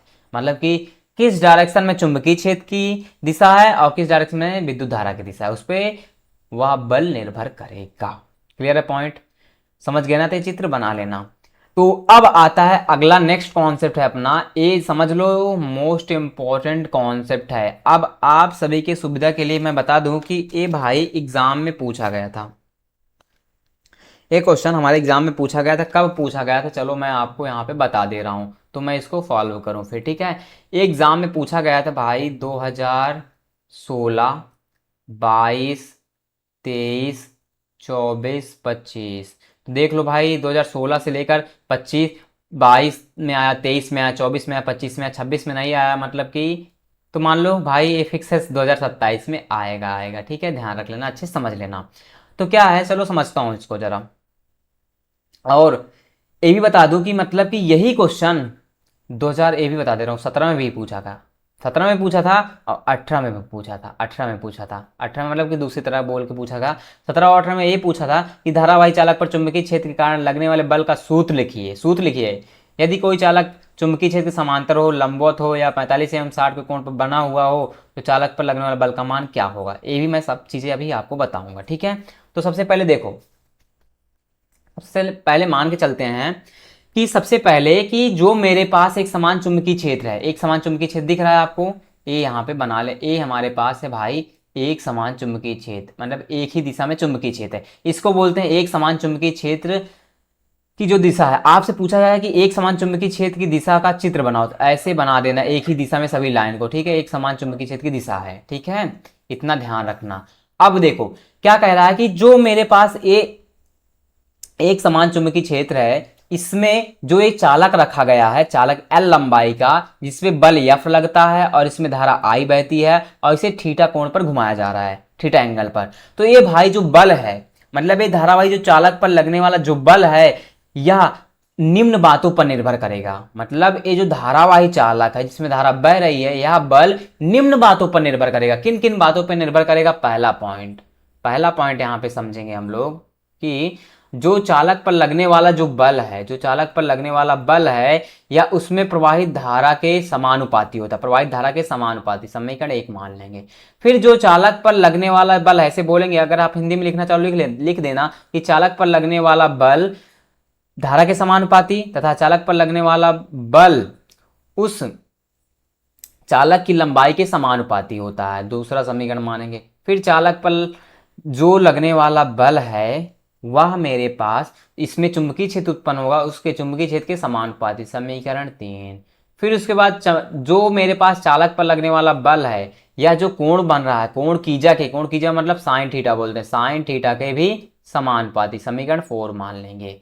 तो मतलब है जो बल है धारा के समानुपाती, लंबाई है चालक तार की जो लंबाई है एल उसके समानुपाती, चुंबकीय क्षेत्र के समानुपाती, और जो कोण बन रहा है थीटा, यहाँ पे बनाते हैं साइन थीटा, जो एंगल बनता है कोण कीजा मतलब साइन थीटा के समानुपाती होता है। तो यहाँ पे आप लिखोगे समीकरण आगे 1 व 2 व 1 कॉमा 1 कॉमा 2 कॉमा 3 व 4 को कॉमा 3 व 4 को मिलाने पर जब आप मिलाओगे तो क्या बनेगा, यहाँ पे एफ के ऊपर एफ रखोगे, एफ के ऊपर एफ रखते जाओ बल प्रोपोर्शनल आएगा, प्रोपोर्शनल के ऊपर प्रोपोर्शनल रखोगे आई बी एल साइन थीटा आ जाएगा। क्या आ जाएगा, आई बी एल साइन थीटा। ठीक, ये आ गया। अब जब प्रोपोर्शनल हटाओगे तो कोई ना कोई कांस्टेंट आएगा, मान लो के से कोई कांस्टेंट आ गया, के आई बी एल साइन थीटा। अब के बराबर क्या ले लोगे, 1 ले लोगे, तो यहां से एफ बराबर जो बल का सूत्र निकलेगा आई, मेरे पास एफ बराबर आई बी एल साइन थीटा। ये मेरे पास बल का सूत्र निकल के आ जाएगा कि एक समान चुंबकीय क्षेत्र पे रखे धारावाही चालक पर जो बल है उसका जो सूत्र होता है क्या होता है, एफ बराबर आई बी एल साइन थीटा। ध्यान रखना, ये समझ लो ये डेरिवेशन ही है, ध्यान रखना। अब इसमें क्या समझेंगे हम लोग कि भैया जो ये मेरे पास आई है, जहां पे यहाँ पे लिखूंगा हम लोग कि जहां आई क्या है, धारा है, क्या है, धारा है, और बी क्या है मेरे पास, चुंबकीय क्षेत्र है, क्या है, चुंबकीय क्षेत्र, और एल क्या है, चालक तार की लंबाई, क्या है, लंबाई, और भाई आप थीटा जानते हो ही कोण होता है, क्या कोण होता है, कितने डिग्री, इतना समझ गए। अब यहाँ पे मैं ए डेरिवेशन कंप्लीट हुआ, लेकिन अब यहीं पे मान लो कि आपके सामने बोला जाए, जैसे भी बोला था कि मान लो ये जो बल है, अगर बल लग रहा है तो चालक जो है मेरे पास चालक तार है ये थमा है, अगर बल ना लगे तो ये मान लो कि ये घूम के ही चुंबकीय क्षेत्र की डायरेक्शन में आ गया, मतलब समांतर में आ जाएगा। तो हम लोग रखेंगे क्या, पहला पॉइंट जब समांतर हो, क्या हो, समांतर की कंडीशन में, समांतर की कंडीशन में थीटा कितना बनता है, 0 डिग्री। तो यहाँ पे अब बराबर रखूंगा क्या, I V L sine theta, theta क्या है, 0, तो साइन 0 का मान क्या होता है, 0। तो अब बराबर क्या मिल जाएगा, देखो साइन 0 का मान, साइन 0 का मान 0, 0 का इसमें गुणा होगा तो 0 ही आएगा। अब दूसरा मान लो कि लंबवत हो, क्या हो, लंबवत हो, मतलब यह है कि यही जो मेरे पास चालक तार है, जो यहाँ पे मेरे पास एक धारावाही चालक तार है, इसको सीधा कर दूंगा, सीधा मतलब चुंबकीय क्षेत्र के लंबवत। तो यहाँ पे थीटा बराबर कितना लेते हैं लंबवत की कंडीशन में, 90 डिग्री। तो यहाँ से क्या निकलेगा, एफ बराबर आई वी एल साइन 90 का मान रखोगे, साइन 90 का मान कितना होता है, 1 होता है। तो एफ बराबर क्या रखोगे, आई वी एल, क्योंकि साइन 90 का मान यहाँ पे लिख लेना कि चूंकि साइन 90 डिग्री का मान कितना होता है, 1 रखोगे तो यही गुणा होगा तो आई वी एल आ जाएगा। क्लियर हुआ कि नहीं इतना पॉइंट। अब वहीं पे एक और चीज यहाँ पे बता दे रहा हूँ आप सभी को, मान लो इन्होंने बोला है कि मान लो कि अगर इतना तो आप लोग लिख लेना कॉपी में, ठीक है, अलग तरीके से अगर बोल दे थीटा और आप लोग 45 रख के बताओ तब क्या आएगा। तो यहाँ पे रखोगे एफ बराबर I V L sine 45 degree, F बराबर आई वी एल साइन 45 का मान क्या होता है, 1/√2, तो 1/√2 मतलब नीचे √2 आ जाएगा, ये निकल जाएगा। वहीं पर अगर थीटा बराबर आपको बोलता है 60 डिग्री रखो, तो ये आपके लिए HW है, बताना कि साइन 60 डिग्री का मान रखूंगा तो कितना आएगा। तो मैं बता दे रहा हूँ थीटा बराबर साइन 60 रखोगे, साइन 60 का मान होता है, आपको बता दे रहा हूँ √3/2, यहाँ पे रख के सूत्र निकाल लेना, ठीक है, कमेंट में बता देना हाँ भैया आ गया था, ठीक है, समझ गए कि नहीं। तो यहाँ पे जो मेरे पास एक समान चुंबकीय क्षेत्र होता है, वह चालक जो मेरे पास तार है उस पे जो बल है वह निम्न 4 बातों पर निर्भर करता है, उसमें धारा के समानुपाती, चालक तार की लंबाई के समानुपाती, चुंबकीय क्षेत्र के समानुपाती, उसकी कोण की जगह के समानुपाती। जब मिलाओगे तो निकल के आएगा F बराबर IBL sin थीटा। सूत्र याद रखना, इससे न्यूमेरिकल बनता है, हम लोग इससे अंकित प्रश्न भी सॉल्व करेंगे। आगे बढ़ते हैं। तो भाई अब अपना नेक्स्ट कॉन्सेप्ट आता है भाई फ्लेमिंग के बाएं हाथ का नियम। तो अभी बहुत बैठे थे ना कि समझ रहे थे कि हाँ भैया ने फ्लेमिंग के बाएं हाथ के नियम में चर्चा की थी पीछे ना भी, तो वही आ गया अपना। ठीक है, देखो क्या होता है इस नियम के अनुसार। सबसे पहले बायां हाथ, आप सभी के पास भाई 2 हैंड है, एक बायां हाथ एक दायां हाथ। सब लोग अपना अपना बायां हाथ निकाल लेना अगर अच्छे से लर्न करना चाहते हो। देखो चित्र में आपको दिख रहा है, इस चित्र को आप लोग बना सकते हो, तो प्रैक्टिस कर लेना, बना लेना कि हाँ बायां हाथ कैसे बनाते हैं। ठीक है, तो देखो सिंपल से देखना, सबसे पहले समझ लेता हूं कि जो मेरे पास फ्लेमिंग का बायां हाथ का जो नियम है, ठीक है, ये क्या कहेगा। जो मेरे पास ये अंगूठा दिख रहा है ना, ये अंगूठा ये बल की दिशा को बताएगा, और ये जो बीच वाली अंगुली है इसको हम लोग बोलते हैं तर्जनी। क्या बोलते हैं? तर्जनी बोलते हैं। क्या बोलते हैं? तर्जनी बोलते हैं।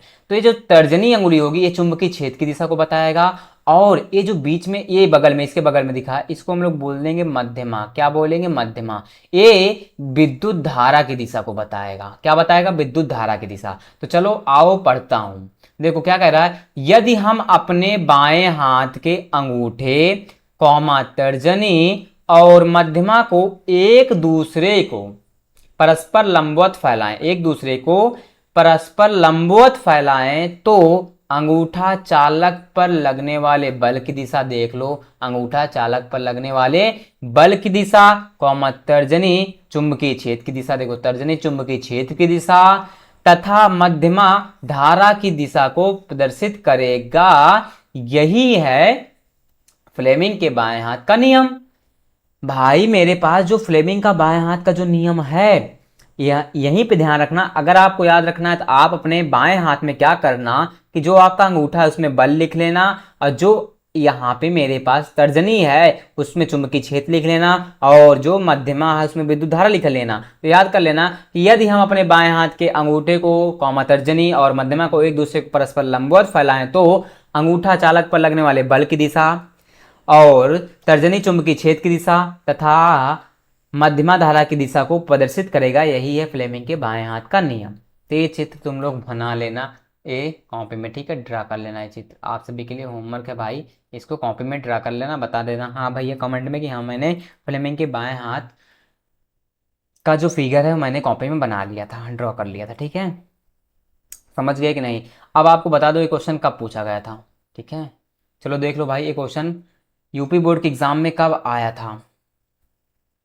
देखो ये क्वेश्चन आपके यूपी बोर्ड के एग्जाम में पूछा गया था भैया। कब पूछा गया था देख आ देता हूँ यहाँ पे। देखो एक क्वेश्चन बाएं हाथ के फ्लेमिंग के बाएं हाथ का नियम, देखो कब पूछा गया था भाई। एक क्वेश्चन कई बार आया है। क्या आया? कई बार। आपको बता दूं, चलो देखो 2016, 2017, 2016, 17, फिर से दूसरी बार आया, फिर दूसरे 2016, फिर 17, फिर 22 में, फिर 23 में, फिर 24 में आया, फिर पूछा गया था, फिर 2 बार 2020 में पूछा गया, फिर 24 में फिर पूछा गया, मतलब कि 2-3 सेट में पूछा जा रहा है ना। फिर उसके बाद फिर 24 में किसी न किसी सेट में आया, फिर 2025 में फिर पूछा था, फिर 26 में छोड़ा है, और फिर अब भाई अब जान लो 2027 में पूछेगा। पूछेगा इंपॉर्टेंट है यार, एकदम से याद कर लेना। देख रहे हो कितनी बार आया है देख लो एग्जाम में इतनी बार आया है क्वेश्चन। आगे बढ़ता हूं, याद कर लेना। अब अगला है अपना फ्लेमिंग के दाएं हाथ का नियम। बाएं हाथ का पढ़ लिया ना, अब पढ़ता हूं मैं बहन। क्या पढ़ेंगे? फ्लेमिंग के दाएं हाथ का नियम। तो चलो अब अपना भाई दाएं हाथ निकाल लो, आगे कर लो मेरे साथ। आगे कर लो दाएं हाथ, दाएं हाथ आगे करो और ऐसे फैला दो जैसे दाएं हाथ फैला हुआ है। इसमें क्या होगा कि जो आपका दायां हाथ है उसका जो अंगूठा है, उसका जो अंगूठा है, ये दिख रहा है ना अंगूठा भाई, अंगूठा दिख रहा है, ये अंगूठा ये चालक की गति की दिशा बताएगा, और जो मेरे पास तर्जनी है वह चुंबकीय क्षेत्र की दिशा, और जो मध्यमा है वह विद्युत धारा की दिशा। सिर्फ इसमें बदलेगा क्या कि जो बायां हाथ था, बा से बायां, बा से बल, बा से बायां हाथ, बा से बल, मतलब कि बाएं हाथ में अंगूठा बल की दिशा, और दा से दायां मतलब गति, दाएं ओर गति करो, मतलब दायां नियम में, दाएं हाथ के नियम में जो अंगूठा होगा गति की दिशा को बताएगा। बस इतना सा चेंज है, बाकी सब सेम है। तो देखो कह रहा है यदि हम अपने दाएं हाथ के अंगूठे कौमा तर्जनी तथा मध्यमा को इस तरह फैलाएं कि तीनों परस्पर लंबवत हों, तो अंगूठा चालक की गति की दिशा कौमा तर्जनी चुंबकीय क्षेत्र की दिशा तथा मध्यमा धारा की दिशा को प्रदर्शित करेगा। बस इसमें चेंज है कि जो अंगूठा है वह गति की दिशा को बताएगा फ्लेमिंग के दाएं हाथ में, और फ्लेमिंग के बाएं हाथ में क्या था अंगूठा, बल की दिशा। बस बाकी सब सेम है। चुंबकीय क्षेत्र की दिशा यहाँ भी वही बताएगी, वही कौन तर्जनी, और विद्युत धारा की दिशा वही मध्यमा अंगुली बताएगी, और यही है फ्लेमिंग के दाएं हाथ का नियम। ठीक, अब इसको भी आप लोग देख लो, ये भी कब पूछा गया था, ये एग्जाम में बता दूं आप सभी के लिए कि ये भाई आया था 2016 में, यूपी बोर्ड के एग्जाम में 2016, 2022 और 2024 और 2025 में। फिर ये 2020 में भी पूछा गया था, पीछे 2020 और 23 में भी पूछा गया था। ठीक है, ये क्वेश्चन पूछा गया था। और ये यूपी में भी आया, सीबीएसई की बोर्ड में भी ये आया था एग्जाम, सीबीएसई के एग्जाम में भी ये क्वेश्चन पूछे गए थे। दोनों बाएं हाथ दाएं हाथ को, इसमें कोई भी एक पूछ सकता है। ठीक है, दोनों इंपॉर्टेंट है, दोनों अच्छे से लर्न कर लेना। बस दोनों में यही अंतर है कि अंगूठा बाएं हाथ में बा से बल, बल की दिशा को बताएगा, और दाएं हाथ में अंगूठा गति की दिशा। बाकी जो मेरे पास तर्जनी और चुंबकीय क्षेत्र की दिशा और विद्युत धारा की दिशा मध्यमा अंगुली बताएगा। याद कर लेना, समझ गया ना कॉन्सेप्ट। अब अपना लास्ट टॉपिक है घरेलू विद्युत परिपथ। सबसे पहले मैंने यहाँ पे जो लिखा है घरेलू विद्युत परिपथ के बारे में, सबसे पहले इसका हम चित्र देख लेते हैं। देखो, अगर मैं आपके पहले जानकारी के लिए थोड़ा सा बस आपको इन्फॉर्म कर दे रहा हूँ कि ये जो क्वेश्चन है भैया, ये क्वेश्चन है जो है घरेलू विद्युत परिपथ, ये एग्जाम के लिए मोस्ट इम्पॉर्टेंट प्रश्न है, मोस्ट इम्पॉर्टेंट। ध्यान रखना, क्योंकि ये क्वेश्चन जो है हमारे एग्जाम में कब आया था, 2000, यहाँ पे दिखा दे रहा हूँ, 2024 में और 2025 में क्वेश्चन पूछा गया था। और ये विस्तृत में आता है, ये 6 नंबर का क्वेश्चन आता है। कितने नंबर का, 6 नंबर का क्वेश्चन आता है। मोस्ट इंपॉर्टेंट है, अच्छे से लिख लेना। और जो मैं चित्र यहाँ पे इसके आगे समझाऊंगा उसको भी अच्छे से समझ लेना, ताकि चित्र आपको बनाना पड़ेगा, अपनी कॉपी में बना लेना, बोर्ड एग्जाम में भी बनाना पड़ता है। पहले चित्र समझ लेते हैं तब यहाँ पे पढ़ते हैं। सबसे पहले जो चित्र है इसको हम अच्छे से समझ लेते हैं। ठीक है, घरेलू विद्युत परिपथ का चित्र क्या होता है। आपके सामने एक ऐसा फिगर दिख रहा है, अब देख के घबराना मत, बस मैं आपको समझाने चल रहा हूँ बस। ठीक है, देखो हमारा जो घर होता है, सबसे पहले सबके पास एक घर है। हाँ, घर के बाहर से हमारे घर में 3 तार आते हैं, मतलब कि घर के बाहर से, मतलब जो बाहर खंभे लगे होते हैं वहां से हमारे पास 3 तार आते हैं। मतलब कि नहीं कि एक अलग अलग तार, नहीं, एक ही में। ठीक है, मान लो एक ही, मैं भी समझाऊंगा कौन से 3 तार होते हैं। ठीक है, कि अब बोलोगे भैया एक ही केबल आती है, यहाँ पता है उसमें 2 तार होते हैं ना केबल में, तो 3 तार का मतलब क्या भी मैं समझा रहा हूँ। ठीक है, तो पहला तार जो है, जो पहला तार होता है, जो लाल तार होता है, ये वाला, ये जो होता है, ये तार दिख रहा है आपको रेड कलर का, ये किस कलर का है, रेड कलर का, मतलब लाल तार होता है, जिसको हम लोग बोलते हैं विद्युन्मय तार। क्या, विद्युन्मय तार। और दूसरा तार जो होता है ये उदासीन तार, जिसको हम लोग बोलते हैं, जो कि काले रंग का होता है। किस रंग का, काले रंग का। और जो विद्युन्मय तार होता है, इसका जो विभव होता है, जो वोल्ट होता है, वह हमारे पास 220 वोल्ट का होता है, मतलब 220 वोल्ट विभव का ये तार होता है। और जो उदासीन तार होता है हमारे पास, उदासीन तार काले रंग का, वह 0 वोल्ट का होता है। कितना, 0 वोल्ट, मतलब 0 मतलब कि उदासीन तार है। अब एक भू संपर्क तार बचा, अभी इसको भी समझेंगे, पहले इन दोनों तार को अच्छे से समझ लेता हूं। अब भाई मेरे पास क्या होता है कि ये जो 2 तार हैं, लाल कलर का एक काले कलर का, देखे हो ना, एक तार आता है उसमें एक लाल कलर और एक काला कलर। अब नीले कलर जो है अब इसको समझाऊंगा। तो सबसे पहले देखो, अब जो उसमें लाल कलर का तार है उसके जो वोल्ट होता है 220 वोल्ट, और जो उदासीन तार होता है वह 0 वोल्ट का होता है। ठीक है, अब उसके बाद क्या होता है कि जो लाल कलर का तार है, यह लाल कलर का तार एक पहले किससे आता है, पहले किससे गुजरता है, विद्युत प्रदय, प्रदय बोर्ड का फ्यूज, मतलब एक फ्यूज से जुड़ा होता है, एक बोर्ड फ्यूज से जुड़ा होता है।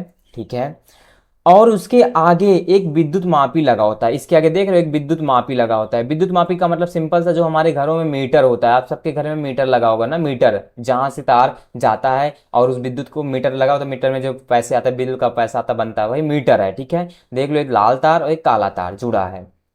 फिर यहाँ से लाल तार निकला, फिर यहाँ से काला तार निकला, फिर उसके बाद आगे विद्युत मापी लगा होता है, जो उसको हम बोलते हैं मीटर। फिर जो यहाँ पे देखो अगला जो मेरे पास है वितरण बॉक्स, जिसमें मुख्य स्विच एवं प्रत्येक परिपथ के लिए पृथक फ्यूज लगे होते हैं। ये है एक वितरण बॉक्स, मतलब ये है कि जिसमें एक स्विच लगा होता है और प्रत्येक परिपथ के लिए पृथक फ्यूज लगे होते हैं, मतलब कि जो आगे परिपथ लगेंगे उसके लिए फ्यूज लगे होते हैं। अब यहाँ से देखो काला तार आता है, फिर यहाँ से लाल तार जाता है, फिर यहाँ से लाल तार जो 220 वोल्ट का, यहाँ से काला तार आता है। अब इसके आगे आप देख रहे होगे भैया कि ए क्या लगा है, ए चीज क्या होती है, मतलब इसको हम लोग बोलते हैं क्या है, इसको पता है क्या बोलते हैं हम लोग, इसको बोलते हैं सॉकेट। क्या बोलते हैं? सॉकेट। हर एक सॉकेट में 220 वोल्ट मिलता है, हर एक सॉकेट में 220, क्योंकि जीरो का मतलब कुछ नहीं, 220 वोल्ट। अब सॉकेट का मतलब क्या कहोगे भैया? यार जो आपके घरों में देखे होगे बोर्ड होता है, बोर्ड होता है ना, उसमें देखो जब हम जिसमें चार्जर का पिन लगाते हैं, चार्जर लगाते हैं या प्लग लगाते हैं, उसमें देखो 3 डॉट होल रहते हैं, 3 होल रहते हैं नहीं। देखो अभी क्या हो रहा है कि जो नए आ रहे हैं उसमें कुछ में 3 होल है, लेकिन जो पुराने हमारे पास जो घरों में लगे हैं, लेकिन उसमें 5 होल दिखते हैं आपको। कितने होल दिखते हैं? 5। एक ऊपर बीच वाला देख रहे हो, ए वाला, और दो बगल में और नीचे 2 बगल में रहता है, तो मतलब टोटल 5 होते हैं, लेकिन इसमें क्या हुआ है 3 है, 3 बना के दिखाया गया है। ठीक है, अब देखो भैया ये जो मेरे पास सॉकेट है, इस सॉकेट में एक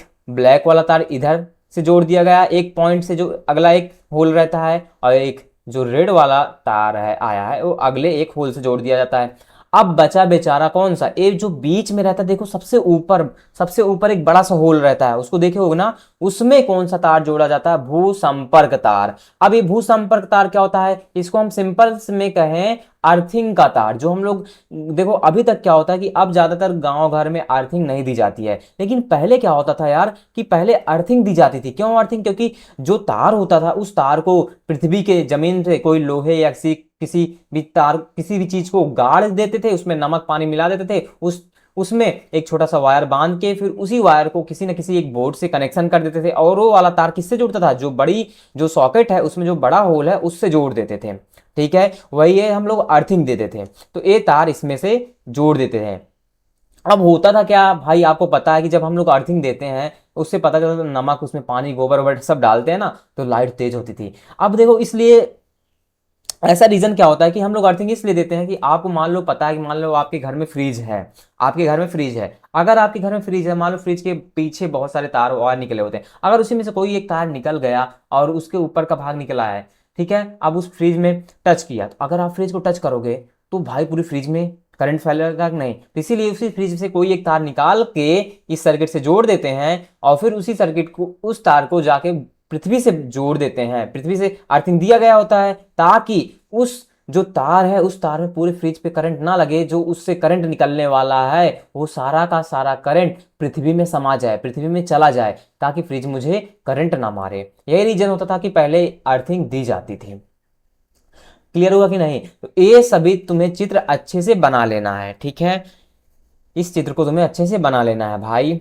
3 तार होते हैं, भूसंपर्क तार, विद्युन्मयन तार, उदासीन तार। अब इसको अच्छे से भी आगे बताऊंगा कि हाँ इनको अलग नाम से क्या बोलते हैं। और जो विद्युन्मयन तार होता है 220 वोल्ट का होता है, उदासीन तार 0 वोल्ट का होता है। पहले विद्युत प्रदायक बोर्ड के फ्यूज से जुड़ता है, फिर विद्युत मापी, फिर ये वितरण बॉक्स, इसमें मुख्य स्विच एवं प्रत्येक परिपथ के लिए पृथक फ्यूज लगे होते हैं, फिर ये सॉकेट लगे होते हैं। यहाँ से रेड तार आया, यहाँ पे फिर ग्रीन तारा है। और ये चित्र बना लेना भाई, बोर्ड परीक्षा के लिए मोस्ट इंपॉर्टेंट प्रश्न है, 6 नंबर का क्वेश्चन आता है। ठीक है, अब इसके बारे में थोड़ा सा हम लोग पढ़ लेते हैं। क्या है लिखना, क्या है आपको कि देखो घरेलू विद्युत परिपथ में घर के सभी उपकरण जो हैं, घर के सभी उपकरण समांतर क्रम में जोड़े जाते हैं। एक पॉइंट ध्यान रखना, जो घर में सभी बोर्ड जोड़े जाते हैं, कुछ एक कमरे में बोर्ड, फिर उधर एक कमरे में, फिर उधर एक कमरे में, हर जगह अलग अलग बोर्ड जोड़े जाते हैं। नहीं, इसका मतलब मैंने पढ़ा था ना समांतर क्रम, हर जगह छिटके विटके रहे, तो मतलब जिससे प्रत्येक उपकरण को पूर्ण विभाजन वाली धारा प्राप्त हो सके, मतलब कि पूरी तरह से उसे धारा मिल सके। विद्युत शक्ति को धरती पर लगे विद्युत खंभों के द्वारा अथवा भूमिगत केबल द्वारा घरों तक पहुंचाया जाता है। भाई जानते हो जो खंभे लगे होते हैं उससे विद्युत धारा पहुंचाई जाती है घरों में। इसमें एक तार जो लाल रंग के, अभी देखा था, लाल रंग के विद्युत रोधी आवरण वाला होता है, जो विद्युन्मय तार कहते हैं, तथा एक अन्य तार जो काले आवरण का होता है उसे उदासीन तार कहते हैं, काला वाला। दोनों तार का संबंध घर में लगे मीटर बोर्ड से होता है ना, अभी मीटर से जोड़ा था, जो मुख्य फ्यूज से होते हुए विद्युत मोटर जागा है, मतलब देखो ना मुख्य फ्यूज से जागा है, तथा वितरण बॉक्स से होते हुए घर की लाइन के तारों से अलग अलग परिपथों में विद्युत आपूर्ति करते हैं। भाई आपके सामने समझ लो, सिंपल से एक भाई मेन बोर्ड होता है ना, मेन बोर्ड, वहां पे ले जाएंगे तार, फिर अलग अलग हर जगह फैलाएंगे। आपूर्ति करते हैं। एक हरे रंग का तार भू संपर्क तार घर के निकट भूमि के भीतर गहराई पर स्थित धातु की प्लेट से जुड़ा होता है। यही मैंने बताया ना, जो भू संपर्क तार, जिसको हम लोग अर्थिंग जोड़ते हैं, अर्थिंग बोलते हैं, वह भूमि के निकट गहराई पर स्थित धातु की प्लेट से जुड़ा होता है। ये चीज लिख लेना, आपको एग्जाम में लिखना पड़ेगा, इसको लिखेंगे तभी आप चित्र बनाएंगे। ठीक है, समझ गए कि नहीं? चित्र को समझे रहेंगे कि हाँ भाई इसमें क्या हो रहा है, उस चित्र को देखते हुए आप लिख पाएंगे। क्लियर हुआ पॉइंट? अब उसके बाद इसी के बारे में थोड़ा सा हम लोग और समझ लेते हैं। देखो भाई, सबसे पहले मैंने क्या लिया था, मेरे पास घरेलू परिपथ था ना, क्या था, घरेलू परिपथ, यही तो समझ रहा था ना। तो मैंने इसमें क्या बताया, पहला मैंने क्या बताया कि जो विभव होगा, क्या जो विभव होगा, लाल कलर का जो लाल कलर का तार था, उसका जो विभव होगा कितने वोल्ट का था, 220 वोल्ट। ठीक है, फिर दूसरा मैंने क्या बताया कि इसकी, अब एक और चीज समझ, जो इंपॉर्टेंट क्वेश्चन है बहुविकल्पी में पूछा गया था कि भैया जो उसकी आवृत्ति होती है, वो आवृत्ति कितनी होती है, वो लगभग कितनी होती है, 50 हर्ट्ज। कितने, 50 हर्ट्ज की उसकी आवृत्ति होती है, जिसको हम लोग एच जेड से व्यक्त करते हैं। ठीक है, अब फिर उसके बाद अभी मैंने देखा था कि भाई मेरे पास एक क्या था, लाल कलर का तार था कि नहीं, लाल तार था। ठीक, अब इस लाल तार को हम लोग क्या बोलते थे, क्या बोले थे, जिसको हम लोग बोलते थे विद्युत मय तार। देख रहे थे, लाल कलर का तार दिखा था, विद्युन्मय तार, क्या, विद्युन, देख लो, विद्युन्मय तार। ठीक है, इसको हटाता हूं, देखो, इसको इरेज करके देखो, क्या लिखा था, विद्युन्मय तार। इसी तार को एक नाम से और जानते हैं हम लोग, जिसको बोलते हैं धनात्मक तार। क्या, धनात्मक तार, जो पॉजिटिव वाला तार होता है, पॉजिटिव वाला, प्लस वाला। फिर उसके बाद एक होता है हमारे पास काला तार था। क्या, काला तार था ना, ये भी मैंने समझा था कि नहीं? अगर ये पॉइंट ध्यान रहेंगे ना, तो आपको ध्यान, चित्र को देखते हुए आप पॉइंट लिख पाओगे। अब इसी काले तार को हम एक नाम से क्या बोलते थे, उसको बोलते थे उदासीन तार। अभी मैंने देखा था ना, इसको और नाम से जानते, क्या, उदासीन तार। ठीक, उदासीन तार, इसको क्या बोले थे, उदासीन तार। और इसी तार को, जैसे इसको धनात्मक बोले, इसको हम लोग बोलते हैं क्या, ऋणात्मक तार। ऋणात्मक तार जो माइनस वाला होता है। ठीक है, फिर उसके बाद एक अगला आया था मेरे पास, हरा तार। क्या, हरा तार, जिसको हमने क्या बोला था, क्या बोले थे इसको, भू संपर्क तार। भू संपर्क तार, मतलब जिसको हम लोग अर्थिंग बोलते हैं, जब अर्थिंग देते हैं। ठीक है, अब मान लो मेरे घर में जो घरेलू परिपथ है आ गया, अब उसके बाद हम लोग क्या करते हैं भैया, देखो, मान लो कि आपके घर में जो छोटे छोटे उपकरण होते हैं, मान लो जो भी छोटे उपकरण हैं, छोटे उपकरण का मतलब क्या है, कि छोटे उपकरण का मतलब है जैसे हमारे घर में पंखा है, ठीक है, या जो हमारे घर में बल्ब है, ये छोटे छोटे छोटे उपकरण, पंखा, बल्ब आदि, ये अगर इनको चलना है तो इनको, ये चलते हैं तो इसमें धारा प्रवाहित होती है कितने एम्पियर की, 5 एम्पियर की। 5 एम्पियर वाला परिपथ, मतलब ये 5 एम्पियर वाला परिपथ होता है, मतलब पंखा, ये बल्ब, ये सब छोटे छोटे जो उपकरण होते हैं, 5 एम्पियर वाला परिपथ, इसमें मतलब 5 एम्पियर की जो करंट बहती है, मतलब धारा बहती है। ठीक है, वहीं पे मेरे पास भैया जो बड़े उपकरण होते हैं, यहां से क्वेश्चन बनता है। ठीक है, जो बड़े उपकरण होते हैं, जैसे आपके सामने एसी हुआ, ठीक है, क्या हुआ, एसी, या कूलर, या आप ले लो फ्रिज, या आप गीजर ले लो, या आप टीवी देख लो, ठीक है, आदि, ये सभी जो होते हैं बड़े से उपकरण, इनमें जो धारा होती है 15 एम्पियर की धारा। ये 15 एम्पियर वाला परिपथ होता है, तो इसका मतलब इसमें जो धारा बहती है वह 15 एम्पियर की करंट फ्लो होता है, तभी ये चीजें चलती हैं। ठीक, समझ में आया कि नहीं? इसका मतलब यहाँ से क्वेश्चन बहुविकल्प में पूछा गया था कि जो एसी है वह कितने एम्पियर की धारा लेता है, तो लगभग कितने एम्पियर की, 15 एम्पियर की। क्लियर हुआ कि नहीं पॉइंट, सारे कॉन्सेप्ट समझ लिए? तो भाई अब एक और कॉन्सेप्ट आ जाता है, लास्ट कॉन्सेप्ट है, अभी मैंने जो लास्ट मंथ पढ़ा, बस छोटा सा एक और है, फ्यूज के बारे में। क्या समझ लेता हूँ इसके बारे में, फ्यूज के बारे में। देखो फ्यूज होता क्या भैया, सबके घरों में फ्यूज होता है। फ्यूज एक सुरक्षा की युक्ति है, जो आपके सामने दिख रहा है, ये ऐसा फ्यूज है, एक सुरक्षा की युक्ति है, सबके घरों में लगाया जाता है, लेकिन अब ज़्यादातर एमसीबी लगे होते हैं बोर्ड में। ठीक है, तो ये फ्यूज होता है जो चिकनी मिट्टी का बना होता है, इसमें एक फ्यूज वायर लगा होता है, जो कि दो खंबे टाइप के दिख रहे होते हैं, वो एक उससे बंधा होता है, एक आगे वाले से बंधा होता है। थोड़ा सा मैं बड़ा करके दिखा दे रहा हूँ चित्र को। देखो चित्र को ध्यान से देखना। यहाँ पे आपके सामने ये देखो, ये दो खंबे देख लो, समझ लो, ये दो खंबे हैं मान लो छोटा सा, ठीक है। यहाँ से एक आया फ्यूज तार, ये आया फ्यूज तार, देखो यहाँ से बंधा है, फिर इससे पीछे जाके यहाँ से बंधा है, ठीक है। ये फ्यूज तार है, ये फ्यूज करियर है, ये बेस है। इसका मतलब है जो फ्यूज ये जो बना है, देख रहे हो, ये किसका बना होता है? चिकनी मिट्टी का बना होता है। ये इसीलिए लगाया जाता है फ्यूज हमारे घरों में। भाई देखो, इसको थोड़ा सा छोटा कर देता हूँ, ठीक है, यहाँ पे रख देता हूँ। मतलब समझ लेना कि इसको हमारे घरों में लगाया जाता है इसलिए कि जो हमारे पास धारा होती है, यहाँ पे इरेज कर देता हूँ तो समझाता हूँ, ठीक है। इसको इसको इरेज कर देता हूँ तो अब पहले देखो, पहले विद्युत फ्यूज के बारे में थोड़ा समझ लो, क्या फ्यूज होता क्या है। देखो फ्यूज होता क्या है कि जो विद्युत फ्यूज एक सुरक्षा युक्ति है, मतलब यह एक सुरक्षा की युक्ति है जो अधिक धारा प्रवाहित होने पर पिघल कर परिपथ को तोड़ देती है तथा विद्युत उपकरणों को क्षति से बचाती है। विद्युत जो उपकरण होते हैं उनको क्षति से बचाती है। इसका मतलब क्या हुआ यार भाई, थोड़ा भैया समझो यार बहन। देखो होता क्या है कि जो फ्यूज है, अगर मान लो कि मेरे घर में कोई बोर्ड है या कोई बोर्ड में जो तार गए हैं, उन तार के वो तार दोनों तार, मान लो जो काला है जो रेड है, उसके जो ऊपर का भाग जो प्लास्टिक है वो हट गया। अगर वो तार दोनों टच कर रहे हैं, छू रहे हैं, तो जब टच करेंगे छुएंगे तो इसका मतलब उसका जो प्रतिरोध होगा, हम लोगों ने एक सूत्र पढ़ा था याद है, V बराबर आई आर। अगर यहाँ से I का मान निकालूंगा तो V बटे क्या आएगा, R। इसका मतलब अगर प्रतिरोध जितना कम होगा भाई, सिंपल सा है, अगर जितना प्रतिरोध कम होगा, जब तार एक दूसरे के कनेक्ट में आएंगे, जुड़ेंगे, मतलब टच करेंगे, तो इसका मतलब वहां पे जो लघु प्रतिरोध होगा वो कम होगा, मतलब प्रतिरोध कम होगा। तो इसका मतलब जब प्रतिरोध कम होगा धारा बहुत तेज बहेगी। भाई प्रतिरोध जितना कम उतना तेज धारा बहेगी। भाई धारा बहुत स्पीड से बह रही है, तो इसका मतलब क्या होता है कि विद्युत फ्यूज एक सुरक्षा की युक्ति है जो अधिक धारा प्रवाहित होने पर पिघल कर परिपथ को तोड़ देती है। तो मतलब कि जैसे धारा ज्यादा हुई तो परिपथ को तोड़ देगी, इसका मतलब फ्यूज परिपथ को तोड़ देगा। तो जो मेरे पास जो उपकरण लगे हैं, जो घर में एसी पंखा कूलर सभी चीजें चल रही हैं, उसको क्षति ना पहुंचे, उसको क्षति ना पहुंचे, वो खराब ना हो, तो तथा विद्युत उपकरणों को क्षति से बचाती है। ये फ्यूज का काम होता है। अब कार्य क्या है इसका कि जब किसी कारणवश परिपथ में आवश्यकता से अधिक धारा प्रवाहित होने लगती है, भाई परिपथ में ज्यादा से ज्यादा, आप मान लो भी मैंने बोला कि पंखे को 5 एम्पियर की करंट चाहिए, 5 एम्पियर की धारा चाहिए, आप उसमें भैया 20 25 30 एम्पियर की धारा दे रहे हो, तो क्या होगा, बेचारा जल जाएगा, फूक जाएगा ना। तो जब किसी परिपथ में आवश्यकता से अधिक धारा प्रवाहित होने लगती है तो फ्यूज तार गर्म होकर पिघल जाता है। जो फ्यूज तार है अभी दिखा ना, जो इसमें वायर लगा है वह गर्म होकर पिघल जाता है, इससे परिपथ टूट जाता है। तो भाई परिपथ टूट गया और विद्युत उपकरण सुरक्षित रह जाते हैं। तो परिपथ जैसे टूटा तो मतलब सिंपल सा जो विद्युत उपकरण लगे वो सुरक्षित बच जाते हैं हमारे घरों में, ठीक है।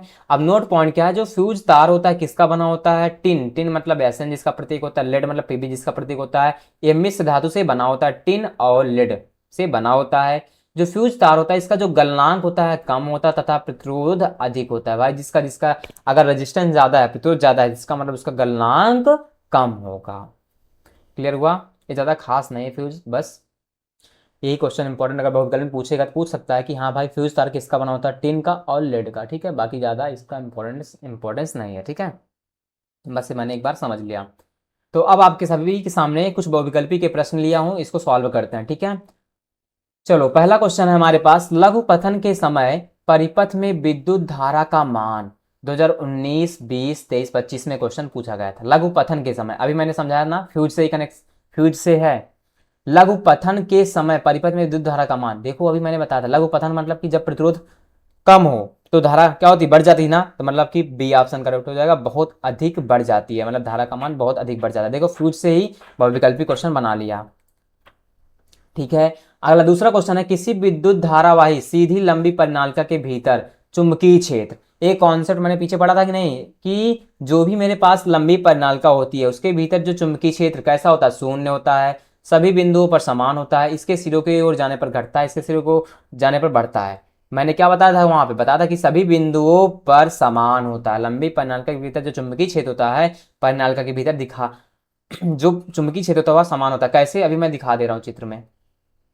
यहाँ पे ए मेरे पास एक परिनालिका है, ठीक है, ये देख रहे हो आप सभी, ए लंबी परिनालिका है ना, तो देखो इसके भीतर जरा ध्यान से देखो भैया कि जो इसके भीतर मान लो यहाँ पे साउथ पोल है, यहाँ पे नॉर्थ पोल है, साउथ पोल से यहाँ पे, नॉर्थ पोल से यहाँ पे निकल रही धारा, विद्युत धारा यहाँ से निकल रही है। अब इसके अंदर से देख रहे हो, यहाँ पे जो अंदर से आ रही है साउथ पोल से विद्युत चुंबकी, ये चुंबकीय क्षेत्र, मतलब कि जो चुंबकी यहाँ पे जो विद्युत बल रेखाएं आ रही है एक ही दिशा में आ रही है, मतलब एक ही दिशा में एक दूसरे के समांतर है, तो समांतर से इसके अंदर क्या होगा, लंबी परिनालिका के भीतर अंदर चुंबकीय क्षेत्र जो होगा सभी बिंदुओं पर हर जगह समान होगा।